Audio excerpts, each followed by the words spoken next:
নিচে কোনটি অমূলদ সংখ্যা? আমরা জানি সংখ্যা মূলদ আর অমূলদ হয়। মূলদ কি অমূলদ কি? মূলদ যে সংখ্যার মূল রয়েছে, শেষ রয়েছে, পূর্ণ সংখ্যাকে মূলদ বলা হয়। আর অমূলদ সংখ্যা কি? যে সংখ্যার মূল নেই, শেষ নেই, সেটাকে অমূলদ বলা হয়, যার কোনো মূল নেই। এটা বুঝবো কিভাবে? দেখো, এখানে চারটা অপশন দিয়েছে। এই চারটা অপশনে দশমিক আকার দিয়েছে। আমরা আগে জেনেছি যে পূর্ণ সংখ্যা মূলদ, হ্যাঁ, কিন্তু পূর্ণ ছাড়াও দশমিক সংখ্যা মূলদ হয়, ভগ্নাংশ সংখ্যা মূলদ হয়। সে মূলদটার মূল সংখ্যা হচ্ছে যে সংখ্যার শেষ আছে, শেষ পর্যন্ত আমরা জানতে পারবো, সেটা মূলদ। আর যে সংখ্যা শেষ পর্যন্ত জানতে পারবো না, সেটা অমূলদ। এখান থেকে দেখো অপশন নম্বর ক, 1.111। তাহলে কি আরো কতটা আছে? তাহলে দশমিকের পরে দেখো এক এক করে আসতেছে, তার মানে কি আরো এক আছে, আরো এক আছে, দশমিকের পর এক এক এক এভাবে কি আসতেছে। এভাবে আসলেও কিন্তু এটা শেষ হচ্ছে না। শেষ না হলেও কিন্তু এই বিষয়টা আমরা জানতে পারি যে দশমিকের পর এক এক করে বাড়বে, বেশি বাড়বে না। তাহলে এই সংখ্যাটা এরকম দেখো, এখানে আমি বুঝে দিচ্ছি যে 1.11 এরকম ছিল।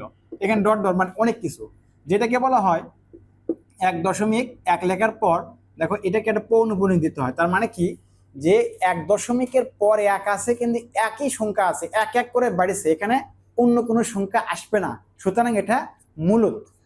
তারপরে দেখো এটা যদি মূলদ হয় তাহলে কাটা যাবে, বের করতে হবে অমূলদ সংখ্যা। খ নম্বর অপশন দেখি, 1.10 এরকম করে দেখো, 1.10, আবারও 10, আবারও 10, আবারও এক আছে, কিন্তু লক্ষ্য রাখো এই একের পেটে কিন্তু শূন্যটা আছে। দশমিকের পর শূন্য দিলে মানের কোনো পরিবর্তন হয় না। তাহলে 1.10 10 10 10, অথবা 1.10 10 10 সুতরাং দশমিকের পর সংখ্যাগুলো একই সংখ্যা আসতেছে বারবার, এটাকে বলে পৌনঃপুনিক। এভাবে লেখা যায়, দেখো 1.10, এই যে পৌনঃপুনিক। তাহলে বুঝতে পারলা এটা একটা মূলদ সংখ্যা, যে সংখ্যা শেষ আমরা বের করতে পারলাম। তাহলে এটাও কাটা যাবে। অপশন গ নম্বর, 1.100 100 100 1। এখন দেখো এই বিষয়টা আমি বুঝে দিই, 1.100 100 100 1। তাহলে এই একের পর কিন্তু তুমি দুইটা শূন্য বসাতে পারবে, কোনো সমস্যা নাই, মানের কোনো পরিবর্তন হয় না। এভাবে ফর এক্সাম্পল দেখো, এখানে 5 লিখলাম, দশমিক এভাবে শূন্য দিচ্ছি, মানের কোনো পরিবর্তন হবে না। দশমিকের পর তুমি ইচ্ছা মতো শূন্য বসাতে পারবা। সুতরাং এইটা কিন্তু কি সংখ্যা দেখো তো, এটা কিন্তু মূলদ সংখ্যা। কিভাবে বুঝবো? দেখো 1 দশমিক, এটা 100 লেখার পর আমরা পৌনঃপুনিক দেবো। কি কারণে? যে 1 দশমিকের পর দেখো 100, অর্থাৎ 100 100 এভাবে নির্দিষ্ট সংখ্যা বারবার আসতেছে। সুতরাং আমরা জানি এটা মূলদ সংখ্যা, যে মূলদ সংখ্যা সর্বশেষ পর্যন্ত আমরা জানতে পারবো যেভাবে হোক। তাহলে এটাও কাটা যাবে, দেখো এটাও কাটা যাবে। সর্বশেষ যে অপশনটা আছে 1.10 100 100 1, দেখো এখানে দশমিকের পর সংখ্যাগুলো কিন্তু মিল নেই, একের পর এক এলোমেলো ভাবে আছে। এভাবে দেখো 1.10, তারপর আবার 1 আর 001, আবার 001। দেখো এই যে 1.0, আবার 1, দুইটা শূন্য, আবার তিনটা শূন্য, তাহলে এভাবে কিন্তু দেখো 4টা শূন্য হয়ে যাবে, আবার 1, তারপরে শূন্য হবে, 5টা শূন্য হবে। সুতরাং দশমিকের পর সংখ্যাগুলো নির্দিষ্ট, অর্থাৎ যে একই সংখ্যাগুলো বারবার আসতেছে না, ভিন্ন ভিন্ন আসতেছে। যেটা এরকম দেখো, তোমরা অবশ্যই জানো, যেখানে 5 লিখলাম, 5.1 2 3 5 8, এগুলোর সঙ্গে কিন্তু অমূলদ হবে, কারণ ভিন্ন ভিন্ন আসতেছে। আর এরকম যদি হয় দেখো 5.1 2 1 2 1 2 1 2, কারণ এগুলো হচ্ছে কি বলতো, এগুলো মূলদ। কারণ দশমিকের পর সংখ্যাটা দেখো 1 2 1 2 একই সংখ্যা আসতেছে, বারবার সংখ্যাগুলো একই ধরনের আসতেছে। দশমিকের পর একই ধরনের সংখ্যা আসলে এটা আমরা জানবো মূলদ। আর ভিন্ন ভিন্ন ডিজিট আসলে বলা, তাহলে আমরা অবশ্যই জানবো এটা অমূলদ। সেই দিক থেকে এই অপশনটা ঘ নম্বর কিন্তু সঠিক। তোমরা অবশ্যই বুঝতে পেরেছো মূলত অমূলদ সংখ্যার ধারাটা কি। কোন সামান্তরিকের একটি কোণ সমকোণ হলে উহা একটি কি, সেটা নির্ণয় করতে হবে। দেখো অপশন 4টা দিয়েছে, বর্গ, রম্বস, ট্রাপিজিয়াম, আয়তক্ষেত্র। আমরা জানি সামান্তরিক মানে কি, সামান্তরিক যার 4টা বাহু আছে, এবং এখানে বলছে একটি কোণ সমকোণ। সমকোণ বলতে আমরা জানি 90 ডিগ্রি, 90 ডিগ্রি সমান 1 সমকোণ। তাহলে ওই সামান্তরিকটা কি হবে? বর্গ হবে না, রম্বস হবে না, আয়তক্ষেত্র হবে না, ট্রাপিজিয়াম হবে। এখন এই বিষয়টি একটু চিন্তা ভাবনা করে বুঝতে হবে। দেখো এই বর্গের আমি অঙ্কন করলাম, বর্গটা কিন্তু কি হয় বলতো, বর্গরও একটা কোণ সমকোণ হয়, এই যেখানে 90 ডিগ্রি কোণ আছে কিন্তু। তাহলে সুতরাং বর্গ তো হতে পারে, কিন্তু বর্গ তো সামান্তরিক, চারটি বাহু যে সমান এটা তো হবে না বর্গ। সামান্তরিক ঠিক আছে, কিন্তু চার বাহু সমান আলাদা বিষয় একটা। তাহলে সামান্তরিক যেটা বোঝাচ্ছে যে চারটা বাহু, কিন্তু বাহুগুলো সমান হবে না। দুইটা বিপরীত বাহু সমান হতে পারে, কিন্তু চারটি বাহু একই পরিমাণ হবে না। তাহলে সুতরাং এটা কিন্তু হবে না, এই বর্গটা হবে না।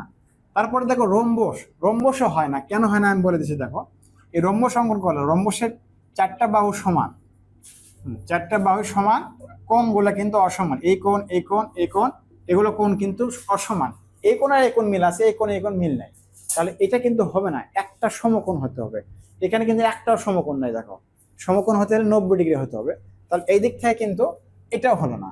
তাহলে রম্বস শেষ। ট্রাপিজিয়াম, যে ট্রাপিজিয়াম যে অঙ্কনটা করে দেখো, ট্রাপিজিয়াম এভাবে অঙ্কন করতে হয়, এটা অঙ্কন করলাম। তাহলে ট্রাপিজিয়াম যে ওরা অঙ্কন করি, এটা দেখো তো, এটার কিন্তু একটা কোনো সমকোণ নাই। এই কোণ কিন্তু সমকোণ হবে না, 90-এর নাম আছে এই কোণ। এই কোণও 90-এর নিচে আছে। এই কোণ সমকোণ হবে না, 90-এর নিচে আছে। এই কোণও 90-এর নিচে আছে। এই কোণটা কিন্তু 90-এর উপর আছে। সুতরাং যার একটা কোনো সমকোণ নয়, সেটা তো কল্পনা করাই যাবে না। বলা আছে যেহেতু সমকোণ হতে হবে। এই দিক থেকে এটাও হলো না, এটাও হলো না, এটাও হলো না। এখন দেখো এই যে আয়তক্ষেত্র, আমরা আয়তক্ষেত্র অঙ্কন করে দেখাই। আয়তক্ষেত্র অঙ্কন করলাম। আয়তক্ষেত্র কি বলতো, বিপরীত চার বাহু পরস্পর সমান, অর্থাৎ এই বাহু এই বাহু সমান, এই বাহু এই বাহু সমান, একটা কোণ সমকোণ। দেখো এখানে 90 ডিগ্রি কোণ রয়েছে। সুতরাং এটা কিন্তু মিল আছে, এক কোণ সমকোণ। আয়তক্ষেত্র, সামান্তরিক, সামান্তরিক যেটাকে বলি সাধারণত আয়তক্ষেত্র, সামান্তরিক, রম্বস, ট্রাপিজিয়াম, কিন্তু একটা কোণ সমকোণ সেটা আয়তক্ষেত্রে পাওয়া যায়। এটা হচ্ছে আয়তক্ষেত্র। এদিক থেকে অ্যান্সারটা কি হবে দেখো তো, অ্যান্সারটা হবে অবশ্যই আয়তক্ষেত্র, সঠিক অপশন। পি ইকুয়াল এ গুণন বি হলে এবং এ ও বি উভয়কে একত্রে 10% বৃদ্ধি করা হলে পি এর মান শতকরা কত বৃদ্ধি পাবে? এই অঙ্কটা আমি খুব সহজে উত্তর দেবো। দেখো তোমরা, যে বলা আছে যে পি ইকুয়াল এ গুণন বি, আমি লিখে নিচ্ছি। দেখো পি ইকুয়াল এ গুণন বি, এ ও বি উভয়কে একত্রে 10% বৃদ্ধি করা হলে, আমি এটা সহজে দেওয়ার জন্য দেখো এ সমান আমি কাল্পনিক ধরে নেব 100 এবং বি সমান কাল্পনিক ধরে নেব 100। তাহলে এই প্রথম মানটা আমি বের করবো, তারপর বর্ধিত মান বের করবো। প্রথম মান বের করার জন্য দেখো এর মান বসাবো 100 গুণন বির মান হচ্ছে 100, গুণ করলে কত হয় দেখো তো, গুণ করলে 10,000। এখন এ ও বি উভয়কে বর্ধিত করা হচ্ছে 10%। এখন দেখো উভয় বর্ধিত যখন 10% করা হবে, আমি আবারও লিখলাম পি ইকুয়াল এ গুণন বি। এখানে আমি বর্ধিত করে দিলাম। কি বর্ধিত করলাম? আচ্ছা এ ছিল 100, 10% করলে কত হয় বলতো, 100 যোগ 10 ইকুয়াল 110। তাহলে বিটা কি হবে, 100 যোগ 10 ইকুয়াল 110, কারণ উভয়কে কিন্তু বর্ধিত করা হচ্ছে 10%। তাহলে আমরা জানি 10% বলতে 110 হবে, ছিল 100, 10% বৃদ্ধি হয় 110, 110 বীর মান, এর মান বীর মান 110 আলাদা আলাদা আমরা বের করে নিলাম।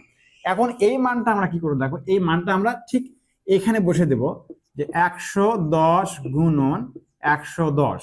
আচ্ছা গুণ করলে কত হয় দেখো, 121, দুইটা শূন্য বসে দেবা, এইটা হবে 12,100।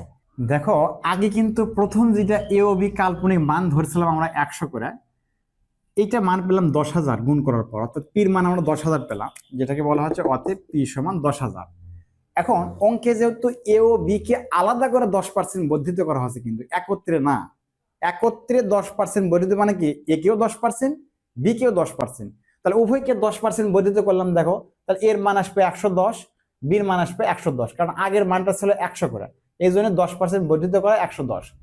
তা এখন বর্ধিত করার পর আবার আমরা পির মান নির্ণয় করলাম। তাহলে পির মান কত পেলাম দেখো, পি ইকুয়াল পেলাম, এই যে মান বসে দিলাম, এ আর বির মান বসে পেলাম 12,100 পেলাম, আর আগের মান ছিল 10,000। এখন কিন্তু দুইটা ডিফারেন্স করে দিলে, দুইটা বিয়োগ করে দিলে কিন্তু তুমি পেয়ে যাবা বর্ধিত মান।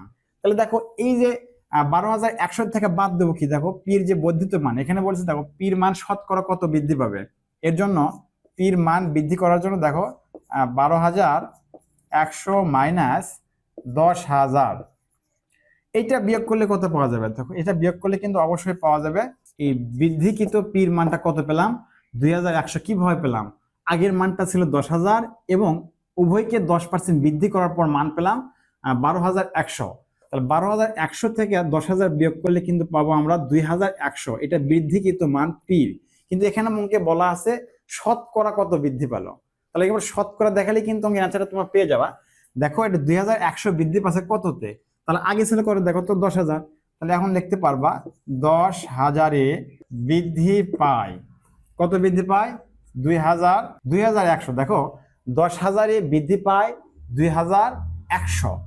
অতএব শতকরা যখন দেখাবা একবার দেবা, আগে একবার দেওয়ার পর কত বৃদ্ধি পায় দেখো 2,100 ভাগ 10,000। এবারটা তুমি 100 দিয়ে দিবা, তাহলে তুমি অ্যান্সারটা পেয়ে যাবা।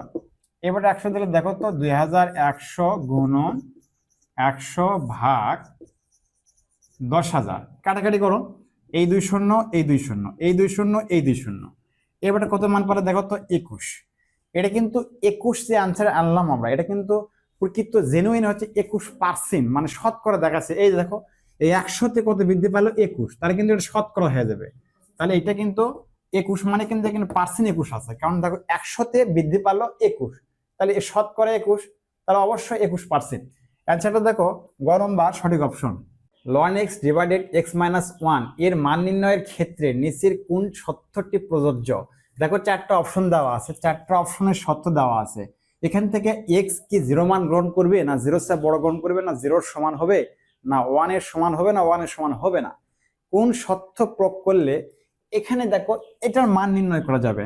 আমি সহজে বুঝাই দেখো, ln x divided x minus 1। এখন তুমি খেয়াল করো x এর মান কি নিলে এই সত্যটা ঠিক থাকে, অর্থাৎ এটার মান নির্ণয় করা সম্ভব হয়।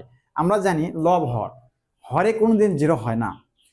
এটা দেখো, এটা হচ্ছে লব, এটা হচ্ছে হর। তাহলে এখানে কিন্তু লবটা আছে কি, ln x লব আছে, এবং হর হচ্ছে x মাইনাস 1। কিন্তু হর কখনো 0 হবে না, এ ধরনের কখনো হবে না। দেখো 4 ডিভাইডেড 0, তাহলে এখানে লব হচ্ছে 4, হর হচ্ছে 0, কিন্তু 0 দিয়ে তো 4-কে ভাগ করা যাবে না, এইটা অসম্ভব ঘটনা বা অনির্ণয়িত। তাহলে হরে কখনো 0 হওয়া যাবে না। এক্স এর এমন মান নেওয়া যাবে না যে এখানে হরটা 0 হয়ে যায়। আর এখানে কিন্তু লবেও 0 হয় না, তুমি খেয়াল করো এই ধরনের কোনো অঙ্ক তুমি পাবা না, এটা ধরনের কোনো অঙ্ক পাবা না। এটা আসলে ভাগ করা যায়, ভাগ করলে কিন্তু 0 আসে, কিন্তু ভগ্নাংশ তো থাকে না। আসলে লব কি 0 হয়? এটা কোনো দেখা যায়? লব তো 0 হয় না, তাহলে ভগ্নাংশের মানে তো থাকে না। তো সুতরাং লব এবং হর কখনো যেন 0 না হয়, এই সত্য প্রয়োগ করে এখানে ঠিক রাখতে হবে সত্যটা। দেখো অপশন নম্বর ক, এক্স গ্রেটার দ্যান 0, তার মানে কি এক্স 0-এর চেয়ে বড়, অবশ্যই এক্স কিন্তু 0-এর চেয়ে বড় মান গ্রহণ করবে। তাহলে এই সত্যটা ঠিক আছে, এখানে ঠিক আছে। এবং এক্স নট ইকুয়াল 1, অবশ্যই এক্স কিন্তু 1-এর সমান হবে না। কেন হবে না? যদি 1-এর সমান ধরি তাহলে দেখো এটা কি হয়, এটা হচ্ছে 0-এর চেয়ে বড় যে কোনো মান তুমি বসে দিলাম, এখানে বসে দিলাম 4 বসে দিলাম, আর এখানে এক্স এর মান যদি আমরা এই যে নট ইকুয়াল 1, তাহলে 1-এর চেয়ে ছোট্ট যে কোনো নিলাম, আমি এটা নিলাম, তাও কিন্তু এটা ভগ্নাংশ মানটা ঠিক থাকে। আর যদি 1-এর সমান নিই তাহলে 0 হয়। তাহলে এখানে যদি এরকম নিই, দেখো এক্সটা 1-এর সমান নিই, তাহলে 1 মাইনাস 1 অবশ্যই কি হবে 0। তাহলে এটা কিন্তু দেখো কি হয়ে গেল, এটা কিন্তু অবশ্যই সত্যটা এখানে পড়ে গেছে, যেটা নির্ণয় করা যাবে না, অসম্ভব ঘটনা। সুতরাং এই দিক থেকে ক নম্বর অপশনটা কিন্তু আমরা প্রথমেই সঠিক পেয়েছি, ক নম্বর কিন্তু সঠিক। তবে অপরাপর অপশন 3টা সঠিক কেন হলো না, এটা আমি তোমাদের বুঝে দেবো। দেখো এখানে বলা আছে যে এক্স গ্রেটার দ্যান অর 0। আচ্ছা এক্স 0-এর চেয়ে বড় এবং 0-এর সমান, এই সত্য মানে 0-এর সমানও হবে, 0-এর থেকে বড় হবে, এক্সটা 0-এর থেকে নিচে মান গ্রহণ করবে, তাহলে এটা কিন্তু হবে না। কারণ 0 মান গ্রহণ করলে তো এখানে 0 হয়ে যাচ্ছে, এখানে 0 হয়ে যাচ্ছে, এটা হবে না। আবার দেখো এখানে ঠিক আছে, তবে এখানে ঠিক নাই, দুইটা সত্য পূর্ণ হতে হবে, এই কারণে কিন্তু এটা হয়নি। আচ্ছা গ নম্বর দেখি, দেখো এখানে বলা হচ্ছে যে এক্স গ্রেটার দ্যান 0, এক্স 0-এর চেয়ে বড় অথবা এক্স নট ইকুয়াল 1। তাহলে যে অথবা দেওয়া আছে, অথবা দেওয়া থাকার কারণে কিন্তু হবে না। কি কারণে হবে না আমি বলতেছি, হয় এটা মান নিতে হবে, না হয় এটা মান নিতে হবে। এখানে একটা মান গ্রহণ করছে, অথবা এটা গ্রহণ করলে তুমি এটা গ্রহণ করতে পারবে না, এটা গ্রহণ করলে তুমি এটা গ্রহণ করতে পারবে না। অথবা ঘটনা তোমরা অবশ্যই জানো, এইটা অথবা এইটা, দুইটার একটা তুমি নিতে পারবা। তাহলে এখান থেকে কিন্তু এই মান গ্রহণ করলে এই মান গ্রহণ করতে পারবো না, এই মান গ্রহণ করলে এই মান গ্রহণ করতে পারবো না। তাহলে সুতরাং তুমি যে কোনো একটা মান গ্রহণ করে এই যে এই ফাংশনের লব হরটা ঠিক রাখতে পারবে না, এই জন্য এটা ভুল। ঘ নম্বরে কিন্তু অপরাপরটাই আছে, সেম, গড় সাথে ঘর কিন্তু মিল রয়েছে, তাহলে গ ক্রস হয়ে গেলে ঘরটাও কিন্তু ক্রস হয়ে যাবে। আশা করি অবশ্যই তোমরা বুঝতে পেরেছো। 6টি কাঠির গড় দৈর্ঘ্য 44.2 সেন্টিমিটার এবং এদের 5টির গড় দৈর্ঘ্য 46 সেন্টিমিটার। ষষ্ঠ কাঠিটির দৈর্ঘ্য কত ছিল? এখন ষষ্ঠ কাঠি কত দৈর্ঘ্য দুইটা দেওয়া আছে। আগে মানে 6টি কাঠির গড় দৈর্ঘ্য আমরা সমষ্টি বের করবো, 5টি কাঠির গড় দৈর্ঘ্য সমষ্টি বের করবো। দুইটা বিয়োগ করলেই কিন্তু আমরা ষষ্ঠ কাঠির দৈর্ঘ্যটা কিন্তু পেয়ে যাব।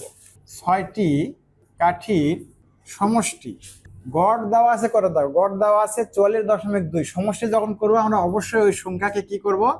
গুণ করে দেবো। কত দ্বারা? 6 দ্বারা, কারণ এখানে 6টি কাঠি যেহেতু। এইটা গুণ করার পর কি হয় দেখো, 6 দোকানো 12, 2 হাত থাকে 1, 4 6 24, একে 25 5 হাত থাকে 2, 4 6 24, 24 আর 2 26। কয় ঘর পর দশমিক? 1 ঘর পর দশমিক। এইটা কিন্তু আমরা দেখো 6টি কাঠির সমষ্টি আমরা এটা পেলাম। 5টি কাঠির সমষ্টি, 5টি কাঠির সমষ্টি গড় দেওয়া ছিল 46, এই জন্য 46 সাথে গুণ করলাম 5 দ্বারা, সমষ্টি পেলাম কত? 230। 230 সেমি, એટલે প্রত্যেকটা হচ্ছে সেমি। আচ্ছা, এই দুটো বিয়োগ করলে কিন্তু আমরা কি পেয়ে যাবো বলো তো? ষষ্ঠ কাঠির দৈর্ঘ্য পেয়ে যাব। এখন লিখতে পারি ষষ্ঠ কাঠির দৈর্ঘ্য বিয়োগ করবো কার থেকে? এই যে বড় থেকে ছোট বিয়োগ করে দেবো। এটা বিয়োগ করার জন্য দশমিক দিয়ে দিলাম, এখানে শূন্য দিলাম, তাহলে এখানে 2 2 নামবে কিন্তু। তারপর দশমিক তুমি ঠিকই নামে দেবা। তারপর দেখো এখানে 5 5ই নামবে। 3 আছে কত হলে 6 হবে বলো তো? 3 আছে কত হলে 6 হবে? 3 আর 2 2 মিলে গেলে বাম শূন্যের দরকার নেই। এইটা অ্যান্সার কিন্তু। দেখো 35.2 কোথায় আছে? 35.2 আছে অপশন খ নম্বরে। 25% লাভে কোনো জিনিস 15 টাকায় বিক্রি করলে বিক্রেতার কত টাকা লাভ হবে? সুতরাং অঙ্কটা খুব টেকনিকে দেওয়া যায়, ঝটপট অঙ্কটা আমি দিয়ে দিচ্ছি। দেখো 125% লাভে, তার মানে কি 100 টাকা তার ক্রয় মূল্য ছিল, তাই নাকি লাভ হয়েছে কয় টাকা বলো তো? 25 টাকা। তাহলে 125 টাকা বিক্রি করলো, টোটাল বিক্রি মূল্য 125 টাকা, ওই 125 টাকা লাভ হয়েছে 25 টাকা। দেখো 125 টাকায় লাভ হয় কয় টাকা? 25 টাকা। এটা বুঝবো কিভাবে? তুমি এই যে 25% লাভে বিক্রি করছে, 100-র সাথে 25 যোগ দিয়ে দেবো, 125। তাহলে ওই 125 বিক্রয় মূল্য, ওখান থেকে লাভ বাড়ছে তার 25 টাকা লাভ বাড়ায়। কারণ এই 25 টাকা কোথায় পাবা? কারণ এই যে এখানে 25% লাভে যদি বলা আছে। তাহলে এখন দেখো অতএব 1 টাকা লাভ হয় কয় টাকায়? একবার দেবা তোমরা ঐকিক নিয়ম, 25 ভাগ 125 টাকা। এখন আসো, এখানে বলছে 15 টাকায় লাভ হয়, 15 টাকা বিক্রি মূল্য, তাহলে এখানে 15 দেওয়া, এখানে নিচে এবারটা কি হবে? গুণ করে দেবা। এখানে 25 গুণন 15 ভাগ 125 টাকা। এটা কাটাকাটি করবা, এই 25 দ্বারা 125 কাটলে 5 পয়সা 125, এই 5 দ্বারা 15 কাটলে 3 5 15, কাটাকাটির মান আমরা পেলাম 3 টাকা। তাহলে এটা লাভ হলো কয় টাকা বলো তো? 3 টাকা। অপশন খ নম্বরে আছে 3 টাকা, 3 সঠিক অপশন। নিচের কোনটি x³ - 6x² + 11x - 6 এর উৎপাদক নয়? আমরা জানি এটা কিন্তু ভাগশেষ উৎপাদক, এটা কিন্তু মিডল টার্ম উৎপাদক না, সাধারণ উৎপাদক না, ভাগশেষ। কারণ কিউব আছে, এই ধরনের উৎপাদক ভাগশেষ উৎপাদক। আর ভাগশেষ উৎপাদক করতে গেলে আমরা জানি x এর এমন একটা মান ধরতে হবে, সেই মানটা রাশির মধ্যে স্থাপন করলে পুরো রাশির মান 0 হয়ে যায়, তাহলে সেটা হবে তার উৎপাদক। আর যদি 0 না হয় সেটা তার উৎপাদক হবে না। সুতরাং এভাবে যখন দেওয়া আছে x - 1, তার মানে এরকম ছিল, বুঝছো? দেখো আমি লিখে দিচ্ছি যে x³ - 6x² + 11x - 6। এর পাশে দেখো x সমান যদি আমরা 1 ধরি, তাহলে x সমান 1 ধরার পর অতএব তাহলে কি করতে হবে? x - 1 = 0, অর্থাৎ এই 1টাকে পার করে নেব। এটা পরের সেক্টরে। আমি এখন যেটা বুঝাচ্ছি দেখো, x সমান 1, এই দেখো অপশনটা চেক দিচ্ছি, x - 1 মানে x সমান 1 হয়। কেন হয় আমি বলেছি, অঙ্কটা শেষ করার পর বলেছি। দেখো তাহলে x এর মান আমরা এই রাশিতে স্থাপন করব, স্থাপন করার পর যদি 0 হয়ে যায় তাহলে ওটা কিন্তু উৎপাদক হবে। আর এখানে বলছে উৎপাদক হবে না কোনটি, তাহলে 0 হওয়া যাবে না, সেটা উৎপাদক হবে না। আচ্ছা আমরা মানটা স্থাপন করি, 1 স্থাপন করলে কি হয় বলতো? 1 এর উপর কিউব দিলে হয়, না দিলে আমি দিয়ে দেখে দিলাম। আর 6 গুণন 1 স্কোয়ার প্লাস 11 গুণন 1 ইকুয়াল -6। আচ্ছা এখন আমরা দেখো 1 -6 প্লাস 11 6। আচ্ছা এটা দেখো, এটা কিন্তু বিয়োগ করলে 0 হয়ে যাচ্ছে। কিভাবে? -6 আর -6 অবশ্যই -12 হয়ে যাবে। এখানে প্লাস 11 আর 1 যোগ করলে অবশ্যই 12 হয়ে যাবে। তাহলে এখন দেখো এটা কিন্তু মানটা 0 হয়ে গেল, আর যেটা মান 0 হবে সেটা উৎপাদক হবে। আর এখানে বলছে উৎপাদক নয়, নয় বলার কারণে এই অপশনটা আমরা নিতে পারবো না, এটা ক্লোজ করে দিলাম। সুতরাং অপরাপর তুমি একইভাবে এইটা মানে স্থাপন করবা, যেটা হবে না সেটা কিন্তু সঠিক উৎপাদক হবে। আমি করে দেখাচ্ছি তোমার, তারপরও তোমাদের। আচ্ছা এক্স এর মান এটা হলো না, এক্স এর মান সমান কি ধরবো দেখো তো, এক্স সমান এখানে -2 আছে, কিন্তু 2 ধরবো। তাহলে 2টা স্থাপন করে দেয়, 2 এর উপর যদি পাওয়ার আমরা 3 দিই তাহলে কিন্তু অবশ্যই 8 হবে, একবারে গুণ করে দিলাম। মাইনাস এই 2 এর উপর পাওয়ার যদি 2 দিই, 2 দুগুণে 4, ওই 4 দিয়ে 6 গুণ করলে 4 6 24 প্লাস।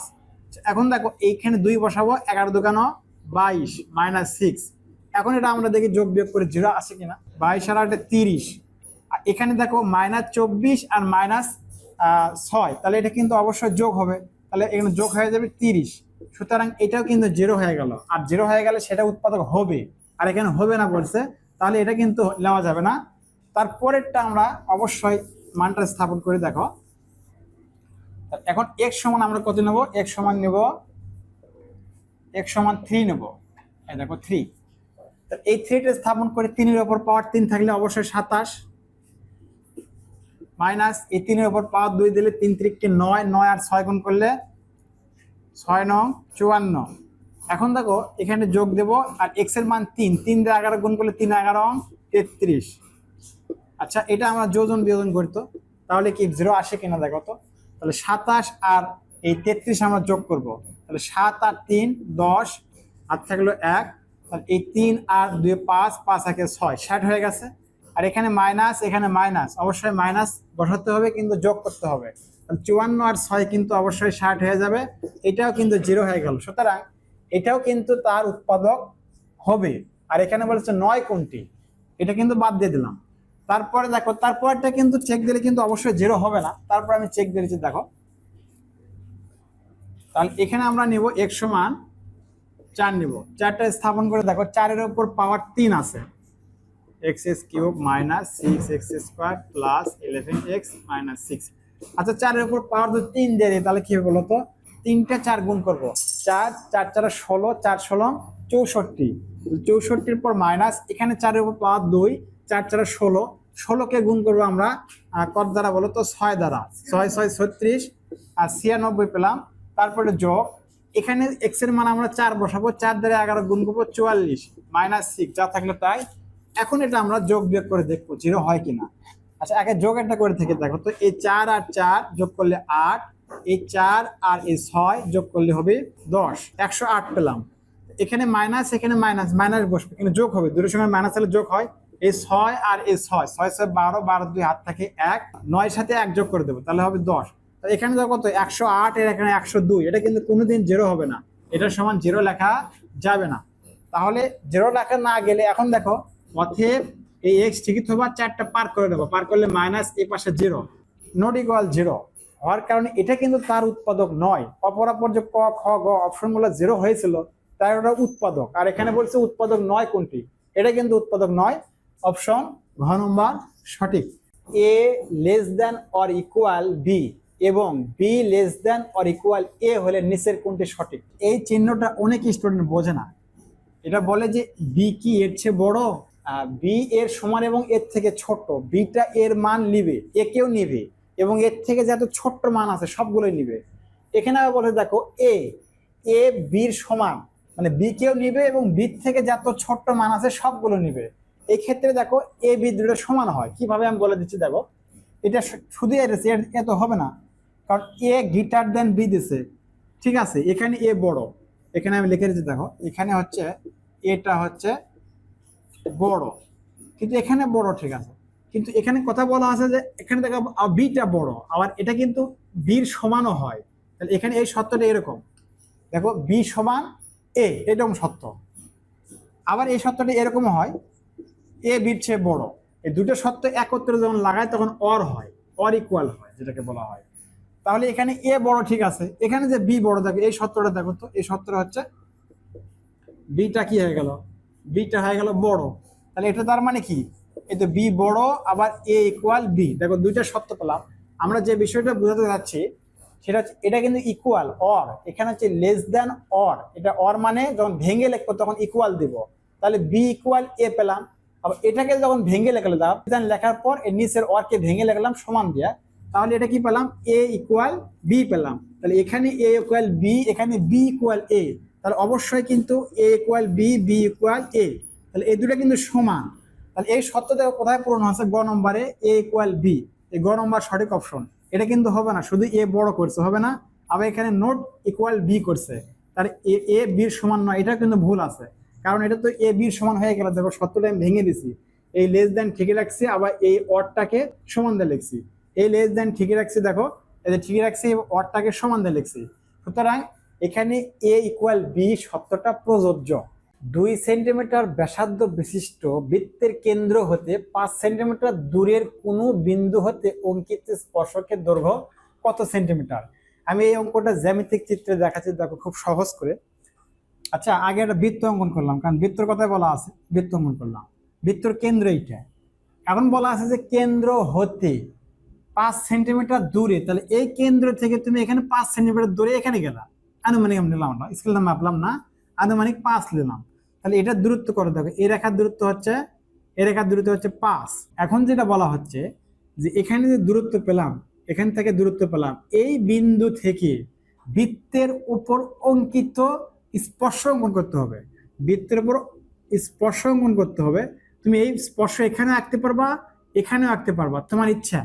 সুতরাং আমি এখানে আঁকবো, এখানে স্পর্শক দেখো কিরকম আঁকা যায়।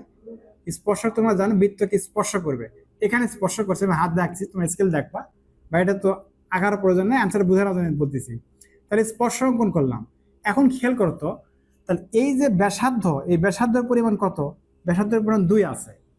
তাহলে আমরা জানি কোনো বৃত্তের স্পর্শকের উপর কেন্দ্র হতে লম্ব অঙ্কন করলে তাহলে এই স্পর্শক বিন্দুতে 90 ডিগ্রি কোণ উৎপন্ন হয়। সুতরাং দেখো এই যে স্পর্শক বিন্দু, এই স্পর্শক বিন্দুতে আমরা লম্ব অঙ্কন করলাম কেন্দ্র থেকে, তাহলে এখানে কিন্তু 90 ডিগ্রি কোণ আছে। এখানে 90 ডিগ্রি হলে দেখো ত্রিভুজ হচ্ছে, কিন্তু ত্রিভুজ, এই দেখো এটা ত্রিভুজ, তাহলে ত্রিভুজের অতিভুজ কোনটা আমরা জানি, এটা ত্রিভুজ অঙ্কন করে দেখো 90 ডিগ্রি কোণের ত্রিভুজ অঙ্কন করলাম, এটা 90 ডিগ্রি, তাই না। আচ্ছা, যেখানে 90 ডিগ্রি থাকে, এই 90 ডিগ্রি বরাবর লম্ব আর ভূমি হয়, অতিভুজ হবে না। এটা হচ্ছে লম্ব আর এটা হচ্ছে বলতো ভূমি। তাহলে এটা লম্ব, এটা ভূমি, 90 ডিগ্রি সংলগ্ন কোণকে লম্ব ভূমি বলা হয়, এটা হচ্ছে অতিভুজ। এখানে তো 90 ডিগ্রি, 90 ডিগ্রি বরাবর কি থাকে দেখো তো, লম্ব আর ভূমি। তাহলে এই 90 ডিগ্রি এখানে আমরা কি ধরে লম্ব ধরলাম, এই রেখাটা হচ্ছে লম্ব, আর এই যে 2 এই কেন্দ্রটা, এটা হচ্ছে ভূমি হয়ে গেল। তাহলে এই যে ভূমি আছে, লম্ব আছে, অতিভুজ আছে। সুতরাং এই লম্বের দূরত্ব মানে এই রেখাটার মান বের করতে পেলে তুমি কিন্তু স্পর্শকের দৈর্ঘ্য পেয়ে যাবা। দেখো এই ত্রিভুজটা কিন্তু আমরা এখানে কি করলাম, বের করলাম। এর ভূমিটা কি বলতো, ভূমি হচ্ছে 2, লম্ব হচ্ছে এই দিকটা, আর অতিভুজ হচ্ছে 5। আচ্ছা, আমরা জানি সমকোণী ত্রিভুজের পিথাগোরাসের উপপাদ্য, উপপাদ্যের নামটা হচ্ছে দেখো অতিভুজ স্কোয়ার ইকুয়াল লম্ব স্কোয়ার প্লাস ভূমি স্কোয়ার। তাহলে এইটা মান কিন্তু 5, কেন 5 বসালাম, দেখো এটার অতিভুজ 5 আছে, সমান লম্বটা মান দেওয়া নেই, লম্বটাই বের করতে হবে। তাহলে প্লাস ভূমি স্কোয়ার, ভূমির মান দেওয়া আছে কত, ভূমির মান দেওয়া আছে 2, 2 এর উপর পাওয়ার 2। এখন তোমরা ক্যালকুলেশন করো, 5 5 25 ইকুয়াল লম্ব স্কোয়ার ঠিকই থাকবে, প্লাস 2 2 4। আচ্ছা, এই 4টা আমরা কি করবো, এই পাশে পার করে আনবো, বিয়োগ হয়ে যাবে, পক্ষান্তর। 4 আগে আছে প্লাস, পার করলে হবে মাইনাস। আচ্ছা, পার করলে মাইনাস হওয়ার পর 25 থেকে 4 বাদ দিলে হবে 21, তাহলে ইকুয়াল লম্ব স্কোয়ার। এখন কি করব, এই যে এটা আমরা এই পাশে নেবো, এটা এই পাশে নেবো, দেখো আমরা অল্টার করছি, এই লম্ব স্কোয়ার পাশে নিচ্ছি আর 21টা পাশে নিচ্ছি। এখন এই যে পাওয়ার আছে, পাওয়ারটা কি করে বলতো, এই 21-এর উপর রুট করে দিব, আমরা রুট করে দিলাম। তাহলে 21-এর বর্গমূল করতে হবে, 21-এর বর্গমূল অবশ্যই 4.58। তাহলে অ্যান্সারটা কিন্তু 4.58। দেখো ক নম্বরে 4.58 আছে, ক নম্বর সঠিক। 7টি সরলরেখার দৈর্ঘ্য যথাক্রমে 1 2 3 4 5 6 and 7 সেন্টিমিটার। কয়টি ক্ষেত্রে এদের 4টি বাহু দিয়ে চতুর্ভুজ অঙ্কন করা সম্ভব। আমরা জানি চতুর্ভুজের 4টা বাহু, তবে এখানে বেসিক জ্ঞানটা হচ্ছে যে 4টা বাহুর যে কোনো 3টা বাহু যোগ করলে চতুর্থ বাহু অপেক্ষা সেটা বৃহত্তর হতে হবে। যদি ছোট হয়ে যায় তাহলে চতুর্ভুজ অঙ্কন করা কোনোভাবেই সম্ভব হবে না। দেখো আমি তোমাদের বোঝানোর জন্য রেখাটা কেটে নিচ্ছি, 1 থেকে 7 পর্যন্ত আমি এই বাহুগুলো নিয়ে গেলাম।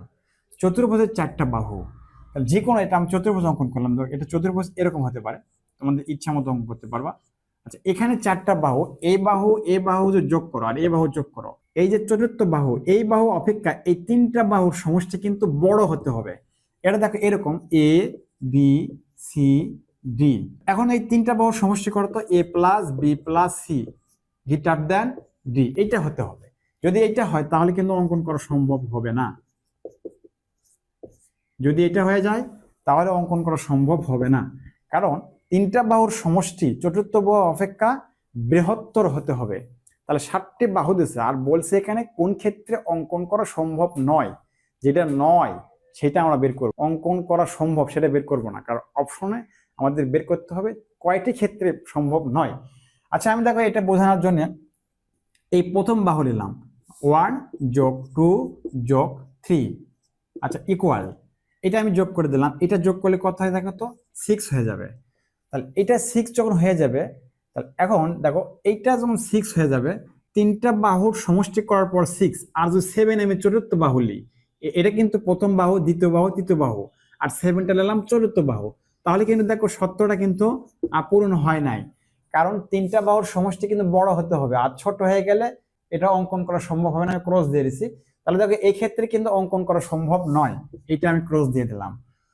আবার আমি বাহুটা চেঞ্জ করে দেখো তো, প্রথম বাহু নিলাম 1, দ্বিতীয় বাহু নিলাম 2, এবার তৃতীয় বাহু নিলাম কত, দেখো তো 4 নিলাম। আচ্ছা, যদি 4 নিই তাহলে যোগ করে দিই, এটা যোগ করলে কত হয় দেখো তো, 3 আর 4 7, তাহলে এটা 7 হয়ে গেল।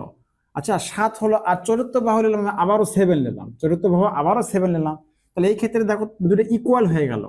এটা কিন্তু কখনো সম্ভব হবে না, কারণ 3টা বাহুর সমষ্টি চতুর্থ বাহু অপেক্ষা বৃহত্তর হতে হবে, সমান হলেও হবে না। যদি এই সত্য হয়ে থাকে দেখো তো, দেখো যদি এরকম সমান হয় তারপরে কিন্তু অঙ্কন করা সম্ভব নয়, শুধু সম্ভব হবে এই একটা সত্য প্রয়োগ করলে, একটা সত্য 3টা বাহু বৃহত্তর হতে হবে চতুর্থ বাহু অপেক্ষা, তাহলে এটা কিন্তু সম্ভব নয়। আমি ক্রস করে দিলাম। এখন আমি চতুর্থ বাহু কি নেবো দেখো তো, চতুর্থ বাহু 7 কিন্তু অপর 2বার নিয়েছি আমি, আর এখানে চতুর্থ বাহু 6 জন্য। এখন প্রশ্ন তোমাদের আসতে পারে, স্যার অঙ্কন করা সম্ভব কয়টি? সম্ভব অনেক কয়টি, এই অ্যান্সার আমি এখানে দিলাম না, আমি অন্য একটা অঙ্কে অ্যান্সারটা দিয়ে দেবো। দেখো বাহু আমি চেঞ্জ করলাম, প্রথম বাহু 1 নিলাম, দ্বিতীয় বাহু 2 নিলাম, তৃতীয় বাহু নিলাম আবারও 3 নিলাম, তার ইকুয়াল করলাম 6। আর চতুর্থ বাহু কি নেবো বলো তো, চতুর্থ বাহু আমি নিলাম এবার 7 নিলাম না, এবার নেবো 6। তাহলে চতুর্থ বাহু 6 নিলে দেখো 3টা বাহুর সমষ্টি 6 পেলাম, তাহলে চতুর্থ বাহুর চেয়ে বড় হতে হবে, কিন্তু বড় তো হয় না, সমান হয়ে গেল, তাহলে কি হবে বলো তো, অঙ্কন করা সম্ভব হবে না, ক্রস করে দিলাম। তাহলে এই 3টা ক্ষেত্রে ছাড়া বাকি যে কোনো বাহু তুমি নিয়ে দেখো, প্রথম দ্বিতীয় তৃতীয় চতুর্থ নিয়ে দেখো, ত্রিভুজ অঙ্কন করা সম্ভব হবে, আর এখানে বলছে হবে না। তাহলে অবশ্যই তোমরা বুঝতে পারছো 3টি ক্ষেত্রে ত্রিভুজ অঙ্কন করা সম্ভব নয়। আর সম্ভব হয় কিভাবে, আমি অ্যান্সারটা দিচ্ছি, দেখো একটা অ্যান্সার করে দিচ্ছি, আর বাদ বাকি তোমরা নিজেরা করবা। দেখো একটা বাহু নিলাম, প্রথম বাহু, দ্বিতীয় বাহু আর তৃতীয় বাহু নিলাম, এই 3টার যোগফল হবে 6।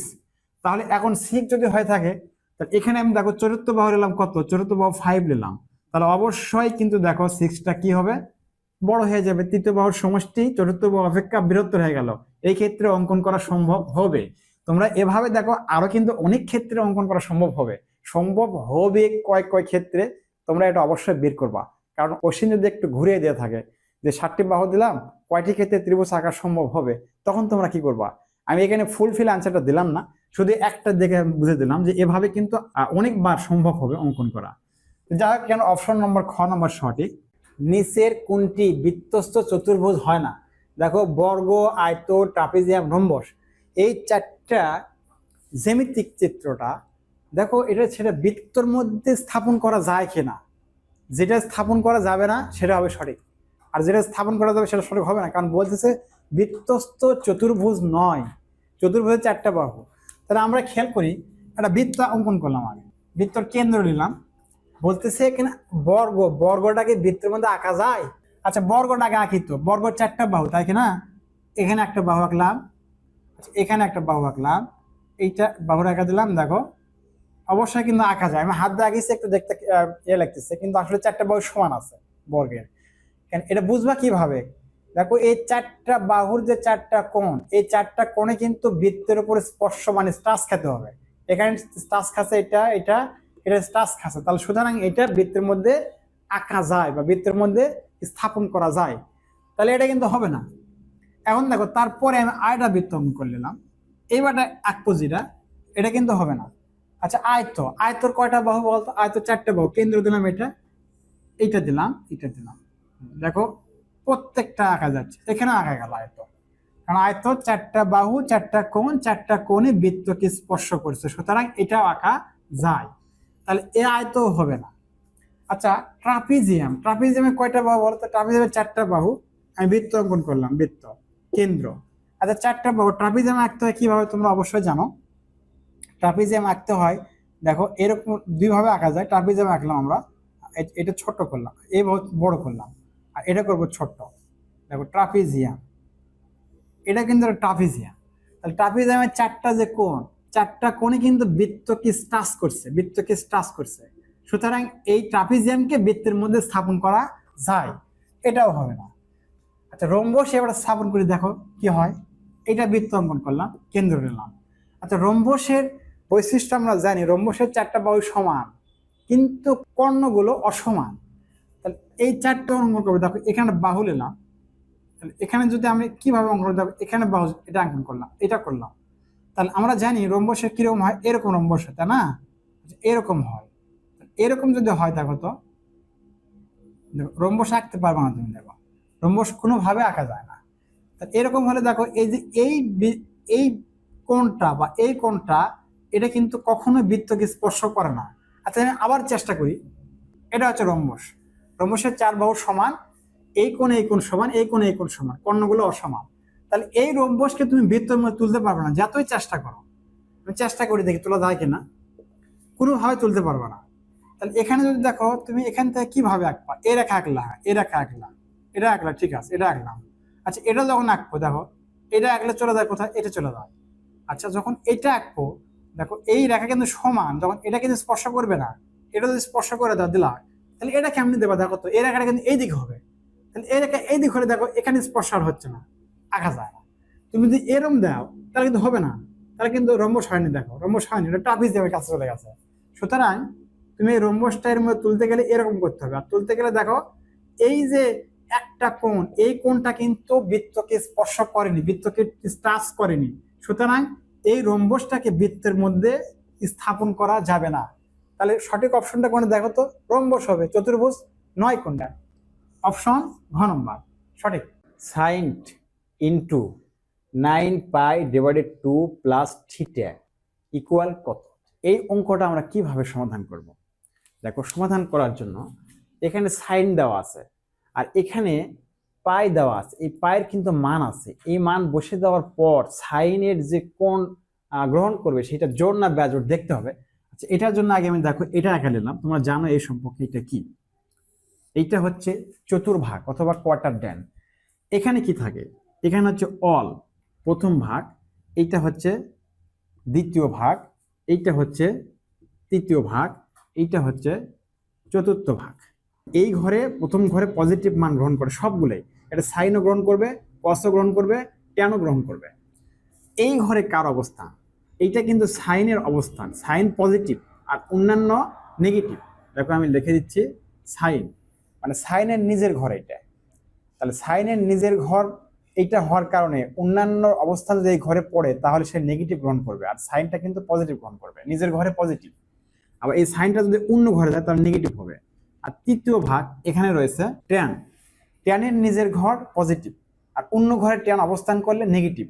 চতুর্থ ভাগে রয়েছে কস, কসের এই চতুর্থ ঘরে পজিটিভ আর অন্য ঘরে হবে নেগেটিভ।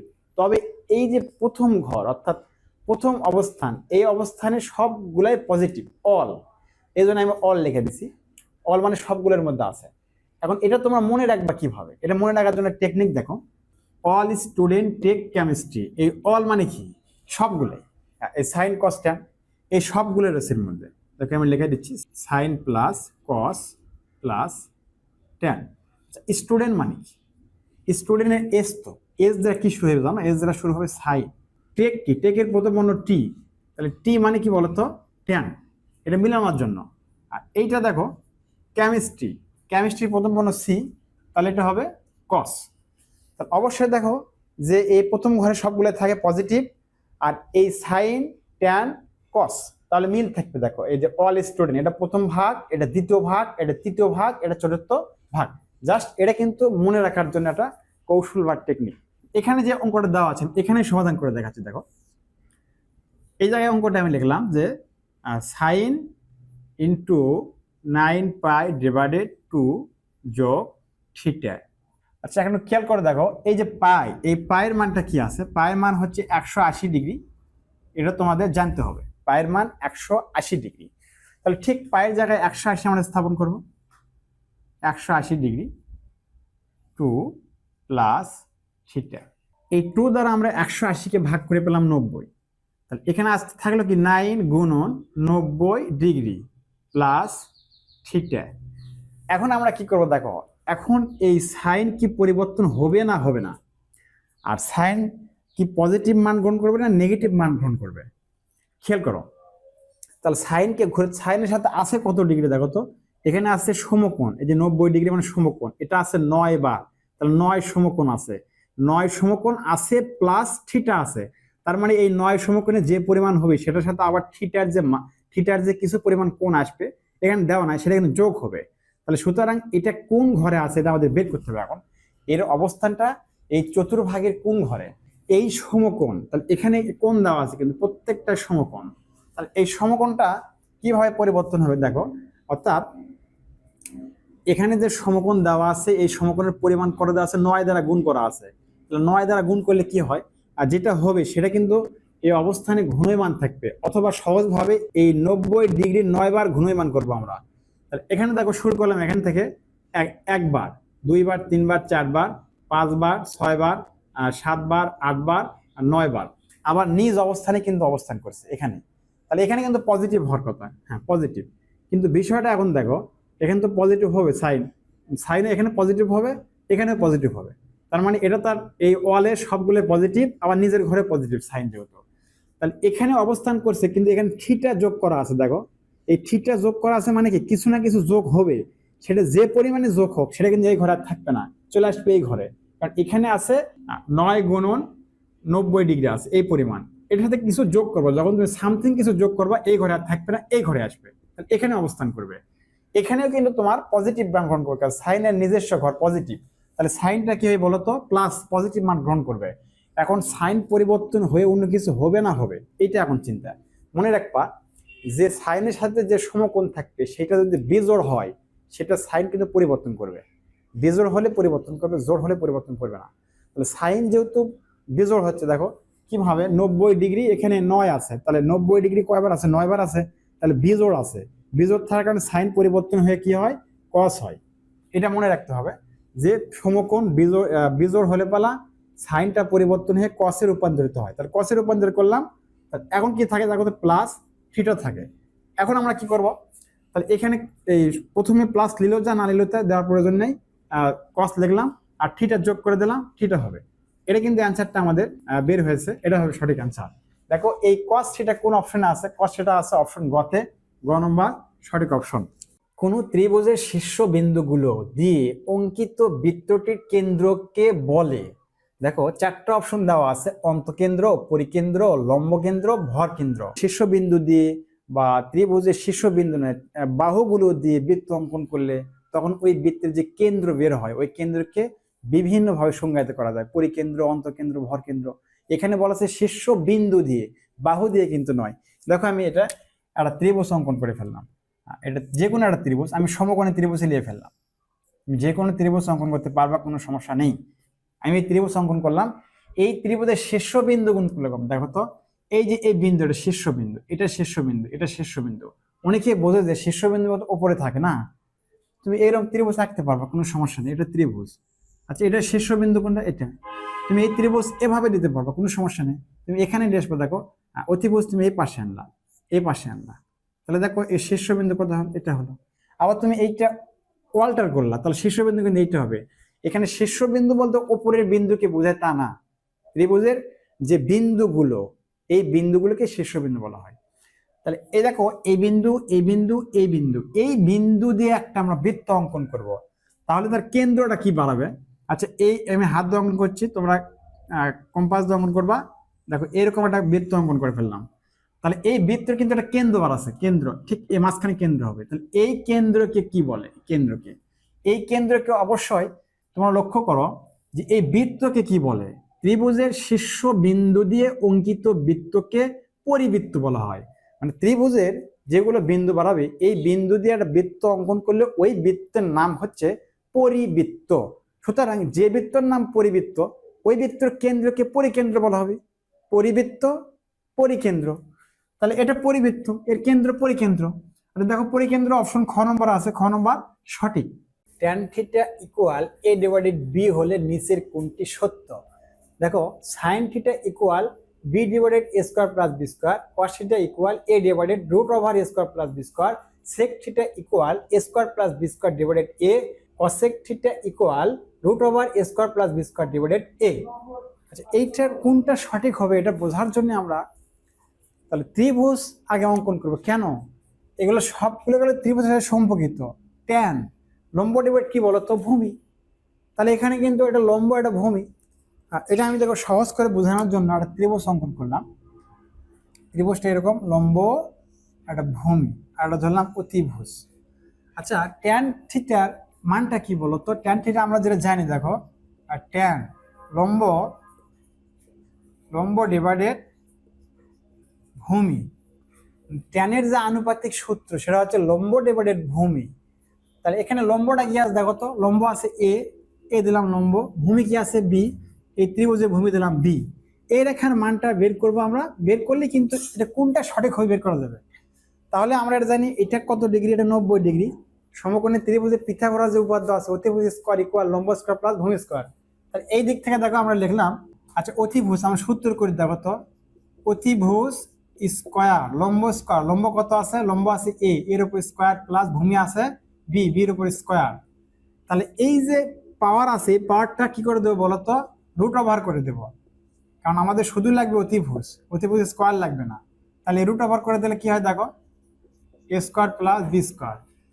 এই ত্রিভুজের অতিভুজটা কি পেলাম? অতিভুজটা পেলাম রুট ওভার এ স্কয়ার প্লাস বি স্কয়ার। এখানে বসে দিলাম যে রুট ওভার এ স্কয়ার প্লাস বি স্কয়ার, এটা পেয়ে গেলাম আমরা। এখন আসো ত্রিভুজের দেখো লম্ব ভূমি অতিভুজ বের করতে পেরেছি আমরা। এখন এটা এই আনুপাতিক সূত্রটা আমরা প্রয়োগ করব। সাইন, সাইনের সূত্র আমরা জানি, দেখো আমি লিখে দিচ্ছি, সাইন থিটা ইকুয়াল, এটার মনে রাখার সহজ কৌশল সাগরে। সাগরে মানে দেখো সাগরে, সাগরে মানে সাইন, সাগরে লবণ অনেক। তাহলে এই লবণে কি দেবো বলতো? সাইন, তাহলে লবণ লম্ব, লম্ব আর অনেকে অতিভুজ করবা, অতিভুজ। তাহলে সাইন থিটার আনুপাতিক সূত্র হচ্ছে লম্ব ভাগ অতিভুজ।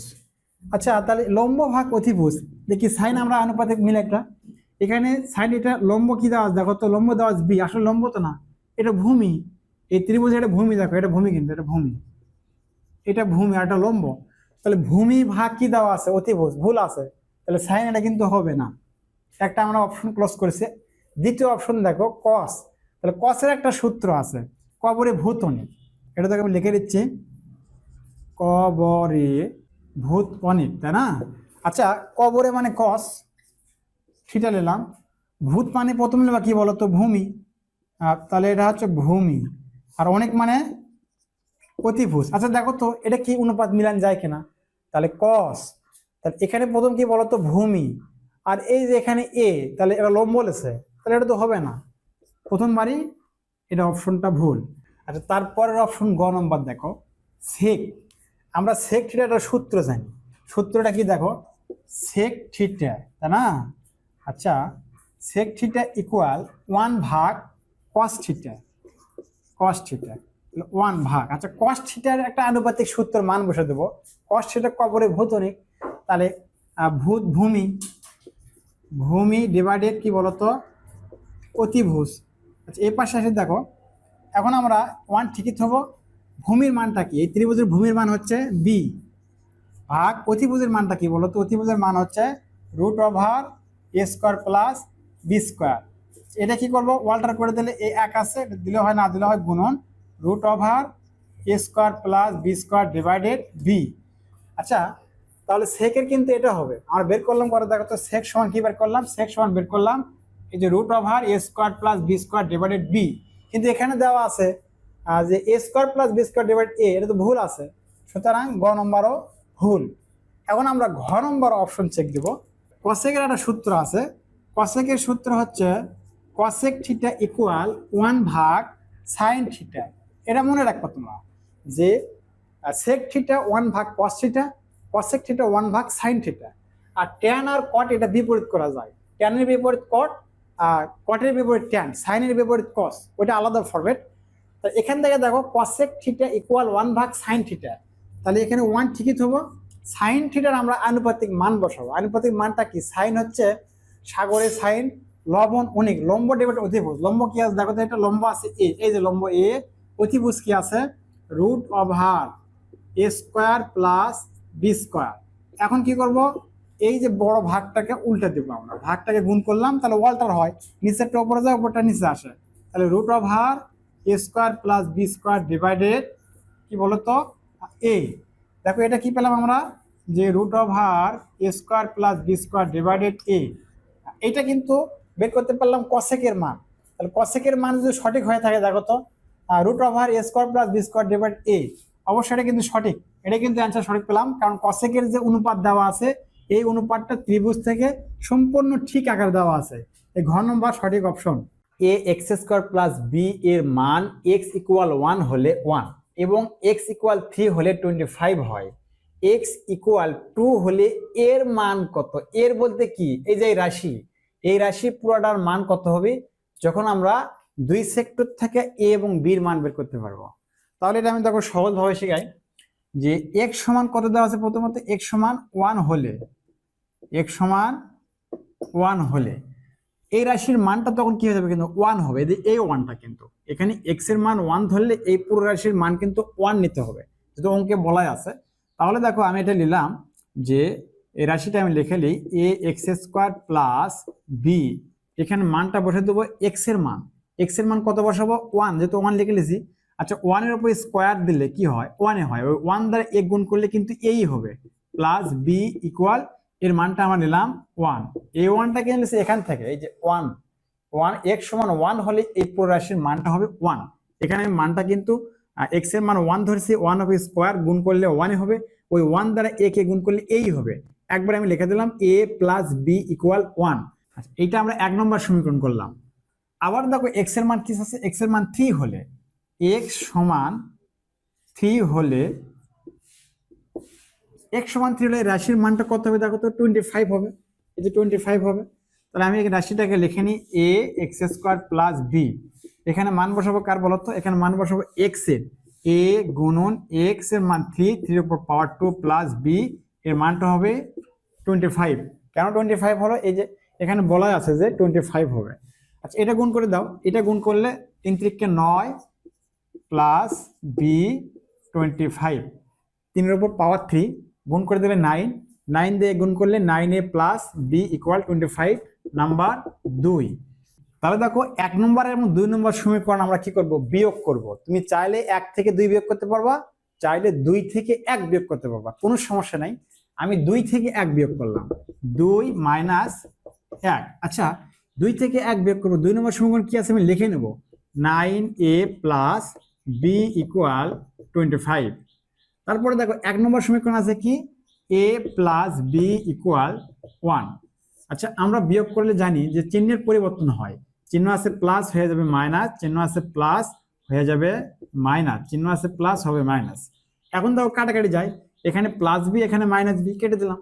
এখন বিয়োগ করে দেখো, এই যে 9a থেকে একটা এ বাদ দিলে 8a ইকুয়াল, এখানে 25 থেকে 1 বাদ দিলে 24। এখন তুমি কাটাকাটি করতে পারবা, এই 8 দ্বারা 24 কে কাটলে পাবা 3, এর মান আমরা বের করলাম 3। 1 অথবা 2 অথবা 2 অথবা 1 যে কোনো সমীকরণে প্রয়োগ করলে কিন্তু তুমি বির মান পেয়ে যাবা। আমরা ছোট্ট সমীকরণে প্রয়োগ করব, কারণ 1 নম্বর সমীকরণ ছোট আছে, 1 নম্বর সমীকরণ প্রয়োগ করব। আচ্ছা a সমান 3 1 নম্বর সমীকরণে বসিয়ে পাই। 1 নম্বর সমীকরণ কি আছে দেখো তো, a প্লাস বি ইকুয়াল 1। আমার মান বসাবো কার, এর মান বসাবো, এখানে 3 বসে দেবো এর জায়গায়, প্লাস বি ইকুয়াল 1। এখন কি করবো, 3টা আমরা পক্ষান্তর করব, পক্ষান্তর করলে কি পাবো বলো তো, 1 মাইনাস 3। তাহলে এখানে বি ইকুয়াল পেলাম আমরা কত, 3 থেকে 1 বাদ দিলে পাবো 2, -2 পাবো, কারণ 3 হচ্ছে বড় সংখ্যাকে মাইনাস মার্ক থাকলে মাইনাস মার্ক নিতে হবে। তাহলে এর মান পেলাম 3, বির মান পেলাম -2। এখন দেখো এর মান বলতে কি, এর মান বলতে ওই যে পুরা রাশি, পদার্থ রাশি, এই রাশির মানটা বের করতে হবে। এই রাশির মধ্যে কি কি আছে, এ আছে, বি আছে এবং এক্স আছে। তাহলে এক্স এর মান দেওয়া ছিল, এখানে দেওয়া আছে 2, আর এর মান পেলাম 3 এবং বির মান পেলাম -2। এখন আমরা লিখবো অতএব পদার্থ রাশি এ এক্স স্কোয়ার প্লাস বি। আচ্ছা মান বসে দিই, এর মান আমরা বের করছি 3, এক্স এর মান কিন্তু অঙ্কে দেওয়া আছে 2, পাওয়ার আছে 2, পাওয়ার দিয়ে দিলাম, প্লাস বির মান বের করছি -2, কিন্তু এখানে ব্র্যাকেট দেবো, এটা সাইন নাম্বার, নেগেটিভ নাম্বারকে ব্র্যাকেটের মধ্যে রাখতে হবে। এখন গুণ করে দাও, আমরা জানি পাওয়ারটা আগে গুণ করতে হবে, 2 এর উপর পাওয়ার 2, তাহলে 2 দোকানে 4, 4 দেওয়া তুমি 3 কে গুণ করো, 3 4 12, আর এই প্লাস আর এই মাইনাস, প্লাস প্লাস -2। আচ্ছা এখন তুমি বিয়োগ করে দেখো তো, বিয়োগ করলে কিন্তু পাবা 10 পেয়ে যাবা, এটা কিন্তু অ্যান্সার। দেখো 10 কোন অপশনে আছে, 10 আছে খ নম্বর অপশন, খ নম্বর সঠিক। এই লগের মান আমরা বের করব, এই লগের ফাংশনটা করব। আমরা জানি লগের বেস এরকম যদি হয়, দেখো তো এই যে লগ বেস এ আর্গুমেন্ট এ, তাহলে এর মানটা কিন্তু 1, সূত্র যেটা আমরা কাটাকাটি করে 1 আনি, কাটাকাটি না, এটার সূত্র কিন্তু এটা যদি এরকম হয়, অর্থাৎ যে বিষয়টা আমি বলতেছি লগের বেস এবং আর্গুমেন্ট যদি মিল থাকে তাহলে এই সূত্রের মানটা হবে 1। তাহলে এখানে আমাদের মিল নেই, মিল করে নিতে হবে। মিল করে নেওয়ার জন্য দেখো এখানে লগ দেওয়া আছে, লগের বেস দেওয়া আছে 10, আর এখানে কিন্তু এই মানটা কিন্তু আমরা নির্দিষ্ট আকারে লিখতে পারি এরকম করে, দেখো 0.001। আচ্ছা এটা আমরা লব হর করি তো, লব হর করলে কি হয় দেখো তো, লব লেবো 1, হর কি হবে, এই যে পয়েন্ট, এই পয়েন্টের কারণে 1, আর পয়েন্টের পর যেগুলো ডিজিট থাকবে, যত ডিজিট থাকবে সেগুলোর জন্য 0। এটা 1টা 2টা 3টা, তাহলে 3টা 0 নেব। আচ্ছা এটা আমরা করলাম, এটা ইনভার্স করি তো, যেটা সূচক করি তো, সূচক করলে কি পাওয়া যায় দেখো 1 ভাগ। আচ্ছা এই যে 1000, 1000 সূচক করলে 10, উপরে পাওয়ার হবে কিন্তু 3, এটা সূচক করলাম। আচ্ছা এটাকে আমরা ইনভার্স করি, যেটাকে দেখো 10 থেকে লিখবো, আর এই যে ভাগ, এই ভাগ উঠে গেলে মাইনাস হয়, আর এই যে পাওয়ার 3, এই পাওয়ারটা কিন্তু উপরে চলে যাবে, এইটা হলো সূচক। তাহলে আমরা যদি এটা করতে পারি দেখো, তাহলে এইটা লগের বেস আছে 10 এবং লগের আর্গুমেন্টটা 10 করতে পারবো। তাহলে এই অনুযায়ী দেখো এটা যেটা করলাম আমি এখানে করতেছি, এটা আলাদা করে দেখে দিচ্ছি তোমাদের বোঝার জন্য, এখন আমরা এখানেই করব। আচ্ছা এটা লেখার পর কি করব, আমরা লব করব কি 1 এবং হর কি করবো বলতো, দশমিকের জন্য 1, তারপর যেই কয়টা সংখ্যা থাকবে 1 2 3, 3টা 0 দিলাম। এখন আমরা কি করব দেখো, এখানে ব্র্যাকেট তুমি নর্মালি দিতে পারবা, সমস্যা নেই, লগ 10। আচ্ছা এটা এই যে 1000-এর সূচক করো, 10-এর উপর পাওয়ার কিন্তু 3 হবে। এখন কি করবো আমরা দেখো, এইটা করার পর এই যে এখানে সূচকটা আছে এটা ইনভার্স করে দেবো। তাহলে ইনভার্স করলে কি হয়, এখানে 10 - 3 হবে, যেটা কিন্তু আমি এখানে করে দেখাচ্ছি তোমাদের কিভাবে হয়। এখানে এই ভাগটা উঠে গেলে মাইনাস হয়, আর এই পাওয়ারটা কিন্তু অবশ্যই উপরে চলে যায়। তাহলে এই দেখো এই বেস আর এই বেস মিল আছে, আমরা জানি লগের বেস আর্গুমেন্ট এবং পাওয়ার এরকম একটা সূত্র আছে, দেখো লগ বেস এ আবারও আর্গুমেন্ট এ এবং পাওয়ার হলো বি, তাহলে কি বলো তো, অবশ্যই বিটা কিন্তু সামনে চলে আসবে, তাহলে এটা কি পাবা, এর মানটা হবে 1, তাহলে মানটা কি পাবা, বি পেয়ে যাবা। সুতরাং এই সূত্র অনুযায়ী এই যে পাওয়ার আছে -3, এই 3টা সামনে আসবে -3। এখন কি হবে দেখো তো, এখন এইটার এইটার মান কি হয়, 1 হয়, সূত্র অনুযায়ী লগের বেস আর্গুমেন্ট মিলে গেলে 1 হয়। দেখো এখানে সূত্র আমি লেখাই দিতে দুইটায়, এখন গুণ করে দাও -3, এটা কিন্তু অ্যান্সার। দেখো -3 কোথায় আছে, অপশন খ নম্বর সঠিক। a square -3a a cube -9 এবং a কিউব -4 স্কোয়ার প্লাস 3 এর গসাগু কত? আমরা জানি নর্মালি সাধারণত গসাগু বলতে কি বলছি, গরিষ্ঠ সাধারণ গুণনীয়ক। এই 3টা রাশির মধ্যে যে রাশিটা 3টার মধ্যেই বিদ্যমান সেটাই হবে গরিষ্ঠ সাধারণ গুণনীয়ক। এটা কিন্তু অঙ্ক না করে আনসার করা যাবে। আচ্ছা দেখো আমি লিখলাম প্রথম রাশি, প্রথম রাশি দেওয়া আছে a স্কোয়ার -3a, এটা কি হবে দেখো, এর মধ্যে আছে, এর মধ্যে এ আছে, তাহলে কমন আসবে, একটা এ কমন এলে এখানে থাকবে কি a -3 থাকে যাবে এখানে। প্রথম রাশির কাজ শেষ। দ্বিতীয় রাশি a কিউব -9a, এখন আমরা কি করবো বলতো, এখানে এ আছে এখানে এ আছে, একটা এ কমন নেব, তাহলে থাকবে কি এ স্কোয়ার মাইনাস 9। কমন নেওয়ার পর দেখো এর ভেতর অংশটা কিন্তু সূচকের একটা সূত্র হবে, এ স্কোয়ার মাইনাস বি স্কোয়ার সূত্র তোমরা জানো, এ প্লাস বি ইন্টু এ মাইনাস বি। আচ্ছা এটা কি করবো দেখো তো, এ স্কোয়ার এই 9 এর সূচক করবা, 9 এর সূচক কি হবে বলতো, 3 লেখে অপরে পাওয়ার 2। এখন এই কমন এটা ঠিক রাখবা, আর এটা এ স্কোয়ার এটা বি স্কোয়ার ধরবা, তাহলে এ স্কোয়ার মাইনাস বি স্কোয়ার সূত্র দেখো এ প্লাস বি ইন্টু এ মাইনাস বি। দেখো এইটা সূত্র করলাম, এ স্কোয়ার মাইনাস বি স্কোয়ার সূত্র এ প্লাস বি ইন্টু এ মাইনাস বি। আচ্ছা তৃতীয় রাশি এ কিউব মাইনাস 4 এ স্কোয়ার প্লাস 3a। আমরা এটা জানি দেখো, তিনটা রাশির মধ্যে যদি কোনো সংখ্যা কমন থাকে সেটা উৎপাদকের আগে কমনেরটা বের করে নিতে হবে। কমনেরটা বের না করলে কিন্তু উৎপাদক করা যাবে না, করলে কিন্তু উৎপাদক সঠিক হবে না। তিনটার মধ্যে কিন্তু এ কমন আছে, এ আমরা কমন করলাম, তাহলে এখানে কি থাকবে এ স্কোয়ার মাইনাস 4a প্লাস 3 থাকবে। এখন দেখো এই ভিতরের অংশটা কিন্তু আমরা উৎপাদক করব, মিডল টার্ম করব। কিভাবে দেখো, আচ্ছা এটা করার একটা সহজ সূত্র আছে, এ স্কোয়ার মাইনাস এই মাইনাস আর এই প্লাস, প্লাস মাইনাসে মাইনাস প্লাস 3টা আমরা সংখ্যাটা চিহ্ন বসে নেব, তাহলে কিন্তু ভুল হবে না। তুমি চাইলে বিভিন্নভাবে করতে পারবা, আমি সহজভাবে করে দিই। দেখো এই যে এ স্কোয়ার ঠিক রাখছি, মাইনাস ঠিক রাখবো, আর মাঝখানে একটা চিহ্ন বসাবো, সেটা কিভাবে, এই মাইনাস আর এই প্লাস গুণ করলে কিন্তু মাইনাস, আর লাস্টে কিন্তু প্লাস 3 ঠিক রেখে দেবো। এখন বলো এখানে একটা সংখ্যা বসাবো, এখানে একটা সংখ্যা বসাবো, সেটা কিভাবে বসাবো, সেটা কিন্তু যে সংখ্যায় বসাও মাইনাস করে, দুইটা মাইনাস করে যোগ হচ্ছে, অর্থাৎ যোগ করে কিন্তু 4 মিলতে হবে। তাহলে কি বসাবো বলো তো, 3 আর 3a বসাবো আর শুধু a বসাবো। তাহলে এখন দেখো তুমি যোগ করে দেখো 4a হবে, 3a আর এখানে a, এই দুইটা যোগ করলে কিন্তু অবশ্যই 4a হবে। তাহলে আমরা এখন কি করবো বলো তো, এটার মধ্যে কমন করব, এই কমনের ঠিক থাকবো সেকেন্ড ব্র্যাকেট a কমন হবে, এই দুইটার মধ্যে একটা কমন a কমন আছে, তাহলে a মাইনাস আর 3। এখানে কি কমন করবো বলো তো, এটার মধ্যে কিছুই মিল নাই, যেটার মধ্যে কোনো কিছু মিল না থাকবে সেটাকে তুমি 1 কমন করবা, এখানে অবশ্যই 1 কমন করবা, তাহলে থাকবে a আর এই মাইনাস আর এই প্লাস, প্লাস মাইনাসে মাইনাস থাকলো 3। এখন তুমি দেখো কমন যেটা লেগেছে সেটা একটা ব্র্যাকেটের মধ্যে তুলে ফেলবা, তাহলে এখানে কি পেলা তুমি a, এই যে এই ঘর একই আছে, তাহলে একটা ঘর নিয়ে এলো তুমি, একটা ঘর নেওয়ার পর যে কমন করলা a আর -1, এটা একটা ঘরের মধ্যে তুলে দেবা -1। আমরা তৃতীয় রাশির সর্বশেষ কিন্তু এটা পেলাম, এটা সর্বশেষ পেলাম। এখন কি করবো বলতো, এই যে গরিষ্ঠ সাধারণ গুণনীয়ক, এই গরিষ্ঠ সাধারণ বের করার নিয়ম হচ্ছে তিনটা রাশির শেষ পর্যায়ে এসে কোন সংখ্যা তিনটা রাশির মধ্যে বিদ্যমান। আমি প্রথমে বলেছি, আচ্ছা এখানে এ আছে, এখানে এ আছে, এখানে কিন্তু এ আছে, এটা কিন্তু বিদ্যমান, তাহলে অবশ্যই এ তুমি নিতে পারবা। আচ্ছা তারপরে দেখো তো এখানে আছে -3, এখানে কিন্তু -3 আর এখানেও -3 আছে, সুতরাং -3 তুমি নিতে পারবা, এ -3 নিতে পারবা।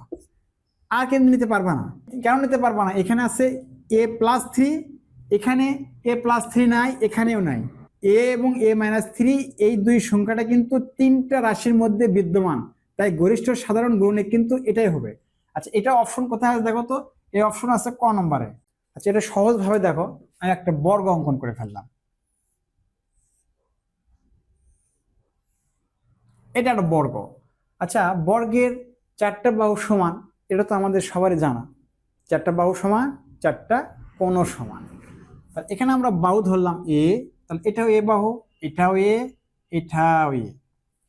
আচ্ছা এই বর্গের পরিসীমা বের করি, আমরা পরিসীমার সূত্র জানি যে 4 বাহুর সমষ্টি, তাই না, 4a যেটা বলা হয় পরিসীমা 4a। কেন 4a হলো, এ যোগ এ যোগ এ যোগ এ, 4টা এ যোগ করলে 4a। আচ্ছা এর কর্ণটা বের করি তো আমরা, কর্ণ দেখো এই দুইটা কোণ মিলে কিন্তু একটা কর্ণ হয়, এই কোণ আর এই কোণ আমরা যোগ করে দিলাম, তাহলে এই যে রেখাটা পেলাম, এই রেখাটা কিন্তু কর্ণ, এই কর্ণের মান বের করব। এই কর্ণের মান কত, আমরা যে কিছু কিছু জানি যে বর্গের কর্ণটা কিন্তু কি হয় বলতো, আর √2a হয়, তাই কেন এটা কিন্তু মুখস্থ হবে তো ওটাই, কিন্তু তোমার যদি মুখস্থ না থাকে তখন আমি এই চিত্র থেকে কিন্তু বের করে দেবো, আমি চিত্র থেকে পরিসীমা বের করলাম, চিত্র থেকে কিন্তু কর্ণটাও বের করব। আচ্ছা এটা যদি করে দেখো তো, এটা সমকোণী ত্রিভুজ, সমকোণী ত্রিভুজের একটা সূত্র আছে পিথাগোরাসের উপপাদ্য। পিথাগোরাসের উপপাদ্যটা কি হয় দেখো তো, অতিভুজ স্কোয়ার, এখানে অতিভুজ কি আছে, অতিভুজ ধরে এই যে এই রেখাটা, এই রেখাটার মান আমি ধরলাম পি ধরলাম। আচ্ছা অতিভুজ স্কোয়ার মানে পি স্কোয়ার, লম্ব স্কোয়ার প্লাস ভূমি স্কোয়ার। লম্বটা কি আছে দেখো তো, লম্ব আছে এখানে এ লেখি স্কোয়ার দেবো, ভূমি কি আছে দেখো তো, ভূমি কিন্তু এ আছে, এ স্কোয়ার। আচ্ছা এটা এখন দেখো তুমি যোগ করে দাও কি হয়, 2 স্কোয়ার। আর এখানে পির উপর যে স্কোয়ার আছে, আমরা পির মান বের করার জন্য পি সমান, তাহলে এই স্কোয়ারটা কি করবো, রুট ওভার করে দেবো। কার উপর রুট ওভার করে দেবো, 2 স্কোয়ার উপর রুট ওভার করে দেবো।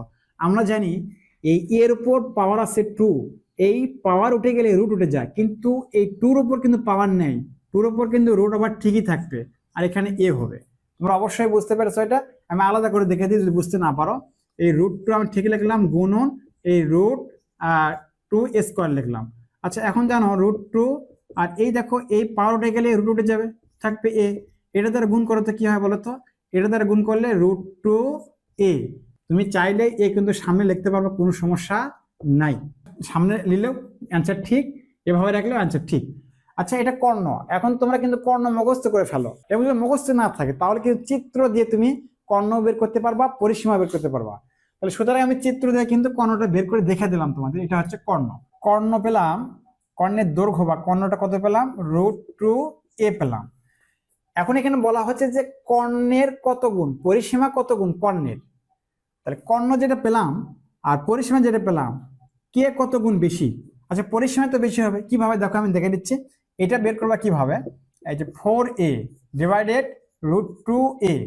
এখন তোমরা জানো যে এটা কিভাবে কাজ করতে হয়, দেখো এই এ কেটে দিলাম, তাহলে থাকলো কি 4 ডিভাইডেড রুট 2।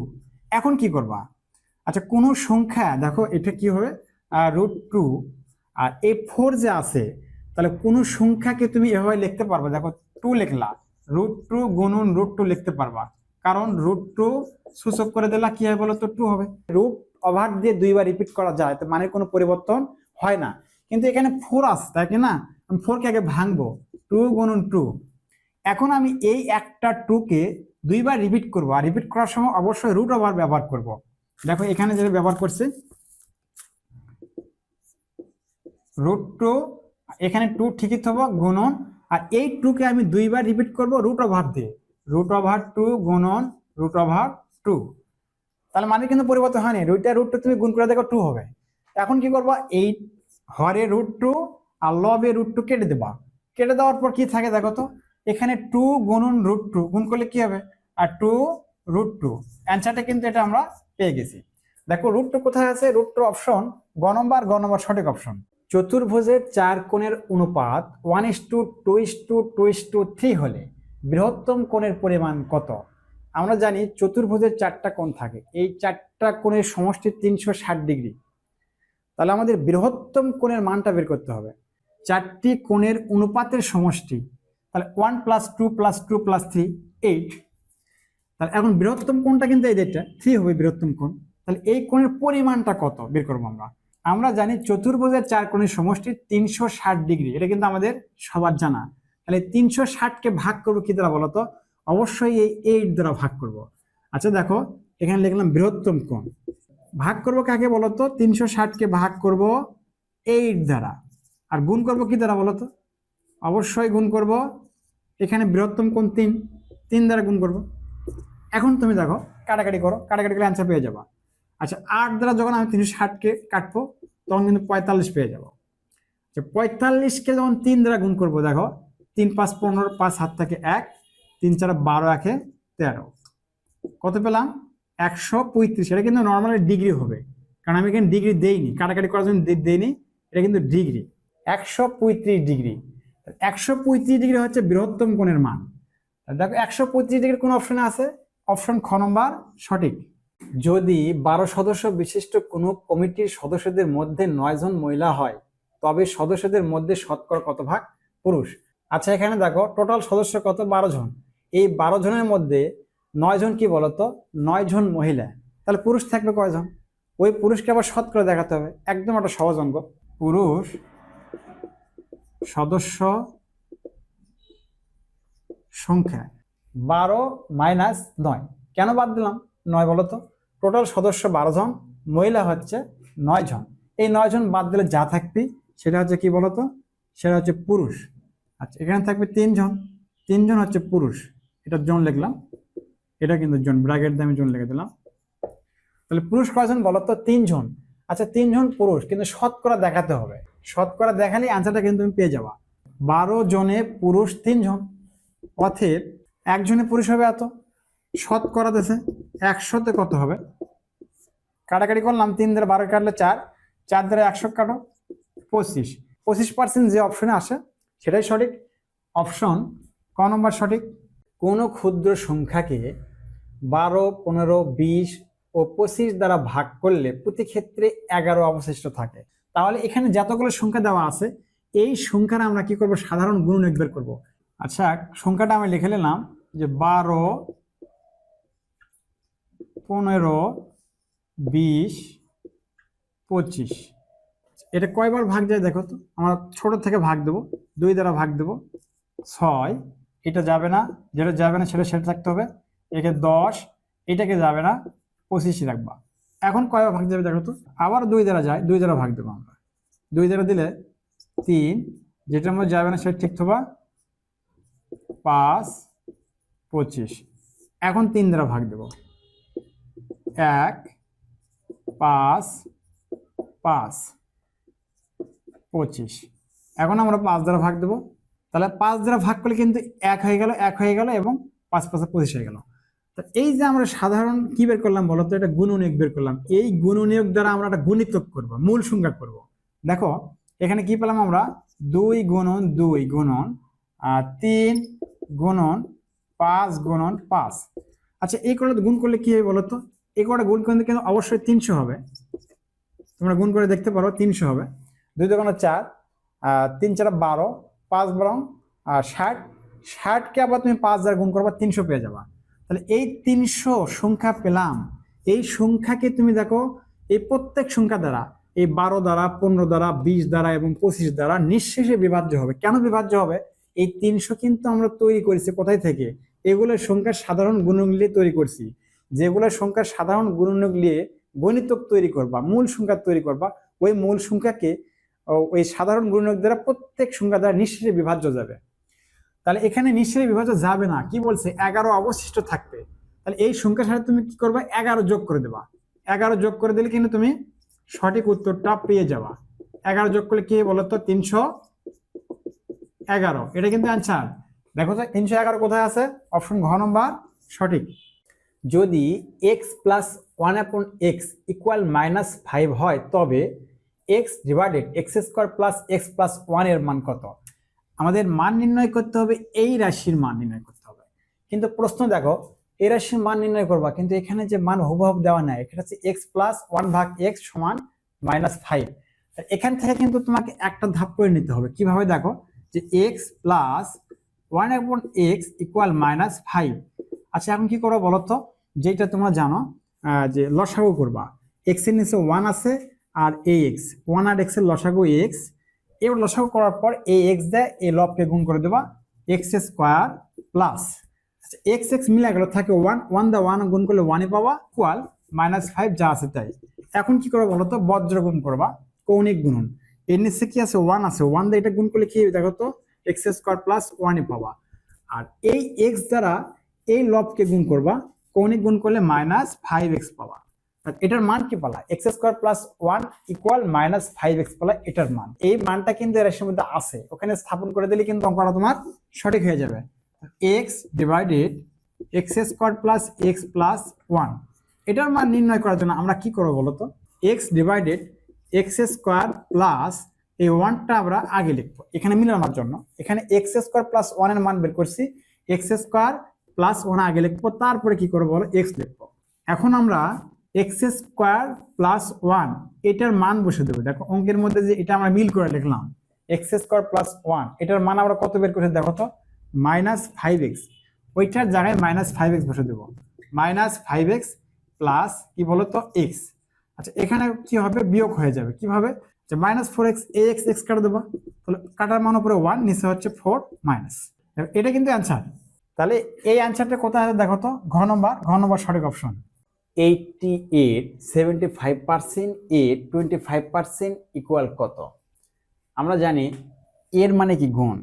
আর পার্সেন্ট মানে শতকরা আছে। এখানে যে সংখ্যার সাথে পার্সেন্ট থাকবে সেই সংখ্যাকে শতকরা দেখাতে হবে। যদি বলা হয় আর 10%, যদি বলা হয় 5%, তার মানে কি 10 উপরে নিচে হচ্ছে 100% দেখাতে হবে। এই অনুযায়ী দেখো আমরা কি করি, এটাই আমি সেটা লিখলাম 80 না, 80 এর মানে গুণন দিলাম, এই যে এরকে আমরা গুণনের চিহ্নে পরিণত করলাম। 75% মানে কি, 75% মানে 75 ভাগ 100। আবার এর মানে দেখো গুণন, এর মানে গুণন। 25% মানে কি, 25 ভাগ 100 সমান কত, এটার ইকুয়েশন করলে যে রেজাল্টটা আসবে সেটাই হবে তার অ্যান্সার। দেখো এটা তুমি কাটাকাটি করতে পারো, এই 25 দ্বারা 100 কাটলে কত হয়, 4 হবে। এখন কি করবো দেখো, এই 4 দ্বারা কাটবো আমরা 80 কে, 4 দ্বারা 80 কাটলে কত পাবো, 20 পাবো। এখন দেখো কি করা যায়, এই 20 দ্বারা কাটবো আমরা 100 কে, 100 কাটলে কত পাবো, 5 পাবো। এখন এই 5 দ্বারা 75 কে আমরা কাটবো, 5 দ্বারা 75 কে কাটলে কত পাবো, 15। তাহলে অ্যান্সারটা কত পেলাম দেখো তো, অ্যান্সার পেলাম 15। দেখো এটা যে অপশনের মধ্যে আছে সেটা সঠিক অপশন, অপশন খ নম্বর সঠিক। এখন দেখো টেকনিকটা আমরা কিভাবে দেখাই, তাহলে ভগ্নাংশ অপশন আগে চেক দেবো। দেখো এটা ভগ্নাংশ, এটা লব, এটা হর, লবের সাথে কি যোগ করতে হবে, 1 যোগ করতে হবে। দেখো লবের সাথে 1 যোগ করলে মান কিন্তু হাফ হতে হবে। কোনো ভগ্নাংশের লবের সাথে 1 যোগ করলে হাফ হয় এবং হরের সাথে 1 যোগ করলে 1/3 হয়। ভগ্নাংশটি কত? আমরা এই অঙ্কটা দুইটা নিয়মে দেখাতে পারি, একটা সমীকরণের মাধ্যমে দেখাতে পারি, আর একটা টেকনিকের মাধ্যমে দেখাতে পারি। আগে আমি সমীকরণ দেখাই, তারপর টেকনিক দেখাবো। দেখো বলা আছে কোনো ভগ্নাংশের সাথে 1 যোগ করলে, আচ্ছা আমরা ভগ্নাংশ গঠন করে ফেলি তো, ধরি ভগ্নাংশটি x ভাগ y, x ভাগ y আমরা কোথায় পেলাম, এই লবকে আমরা x ধরলাম, হরকে ধরলাম y। আমরা জানি কোনো ভগ্নাংশ দেওয়া না থাকলে সেটা আমরা কাল্পনিকভাবে ধরে নিব যে ভগ্নাংশের লব x এবং হর হচ্ছে y।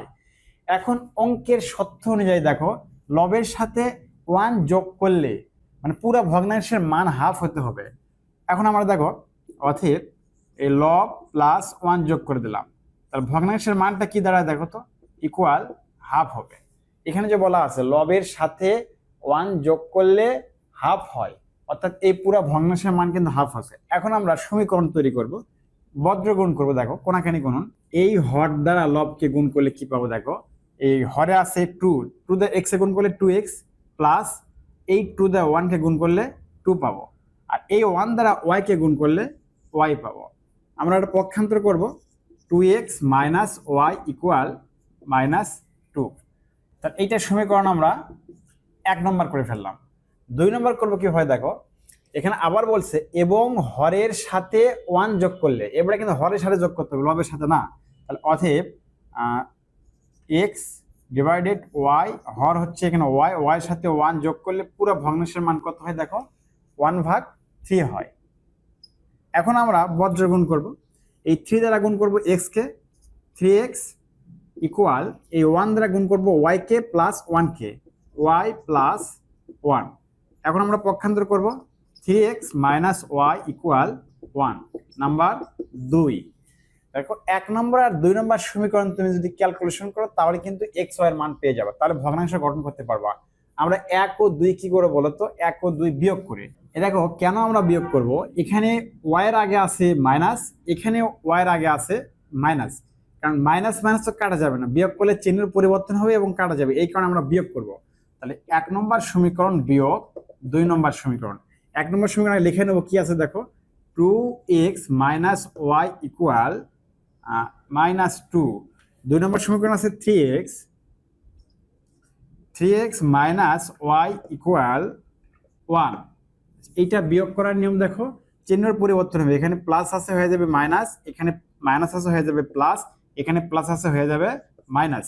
এখন আমরা এখানে -y প্লাস y কেটে দিলাম, তাহলে এখানে 3x থেকে বাদ দেবো 2x, বাদ দিলে কি পাওয়া যাবে দেখো তো, -1x ইকুয়াল এই এখানে 2 এর আগে মাইনাস, 1 এর আগে মাইনাস, মাইনাস মাইনাস প্লাস, কিন্তু দিতে হবে মাইনাস, যোগ করলে হয়ে যাবে আর 3। এই মাইনাস কেটে দিলাম, x এর মান আমরা পেলাম 3। এখন y এর মান কিভাবে বের করব, x এর মান যে কোনো সমীকরণে বসে দেবা। লিখতে পারো তোমরা x এর মান 2 নম্বরে বসিয়ে পাই। 2 নম্বর সমীকরণটা লিখে নেব আমরা, 3x minus Y equal 1। X এর মান 3, ঠিক এক্স এর জায়গায় আমরা বসে দেবো গুণন 3 minus Y equal 1। 3 3 9 minus Y equal 1। আমরা পক্ষান্তর করে দেব। এই যে +9 আছে, এটা আমরা ডান পাশে স্থানান্তর করলে -9 পাবো। এখন আমরা বিয়োগ করে দেব। Minus Y equal -8। এই মাইনাস মাইনাস কেটে দিলাম, ওয়াই এর মান পেলাম 8, এক্স এর মান পেলাম, ওয়াই এর মান পেলাম। এক্স এর মান পেয়েছি আমরা কত 3, ওয়াই এর মান পেলাম 8। এখন আমরা ভগ্নাংশ গঠন করবো। দেখো এই যে ভগ্নাংশ ধরে ফেলছিলাম, এখানে গঠন করে দিলাম। এক্স এর মান আমরা বসালাম 3, ওয়াই এর মান 8। এটাই কিন্তু নির্ণয় প্রকৃত ভগ্নাংশ হয়ে গেছে আমাদের। এই ভগ্নাংশটা যেখানে আছে সেখানে সঠিক অপশন, গ নম্বর সঠিক অপশন। আচ্ছা, এতক্ষণ আমরা সমীকরণে দেখালাম দীর্ঘ সময়, টেকনিকে দেখাই, যেখানে টেকনিক প্রয়োগ করলে কয়েক সেকেন্ডের মধ্যে তোমার অ্যান্সারটা পেয়ে যাওয়া। এখন দেখো টেকনিকটা আমরা কিভাবে দেখাই। তাহলে ভগ্নাংশ অপশন আগে চেক দেবো। দেখো এটা ভগ্নাংশ, এটা লব, এটা হর। লবের সাথে কি যোগ করতে হবে? 1 যোগ করতে হবে। দেখো লবের সাথে 1 যোগ করলে মান কিন্তু হাফ হতে হবে। এখানে 1 যোগ করলে পেলাম 3, 3 ভাগ 7, এটা তো হাফ হয় না। আবার বলছে হরের সাথে 1 যোগ করলে এর মান হতে হবে 1/3। আচ্ছা দেখো, এই লবের সাথে 1 যোগ করার পর কিন্তু এর মান আমরা হাফ করতে পারিনি।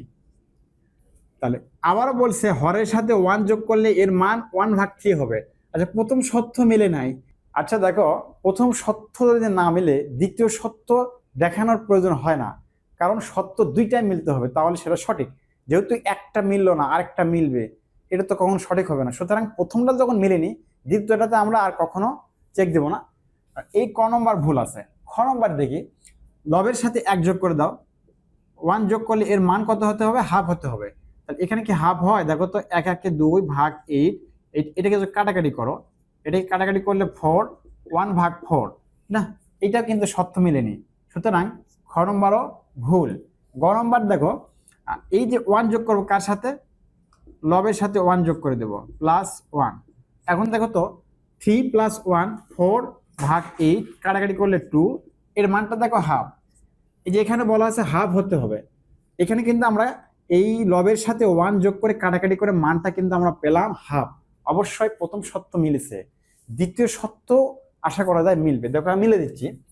তাহলে দ্বিতীয় সত্যটা কি করবো? দেখো ভগ্নাংশ সাথে 3 ভাগ 8 +1 দেবো, হরের সাথে 1 যোগ করে দেবো, এর মান হতে হবে কত? 1/3। এই মানটা আসতে হবে। এখন আমরা যোগ করে দিই। তাহলে এখানে 9, 3 3 9, তাহলে 1/3। তাহলে দ্বিতীয় সত্যটা কিন্তু মিল রয়েছে। সুতরাং উভয় সত্য মিল রয়েছে যে ভগ্নাংশে, সেই ভগ্নাংশটাই সঠিক।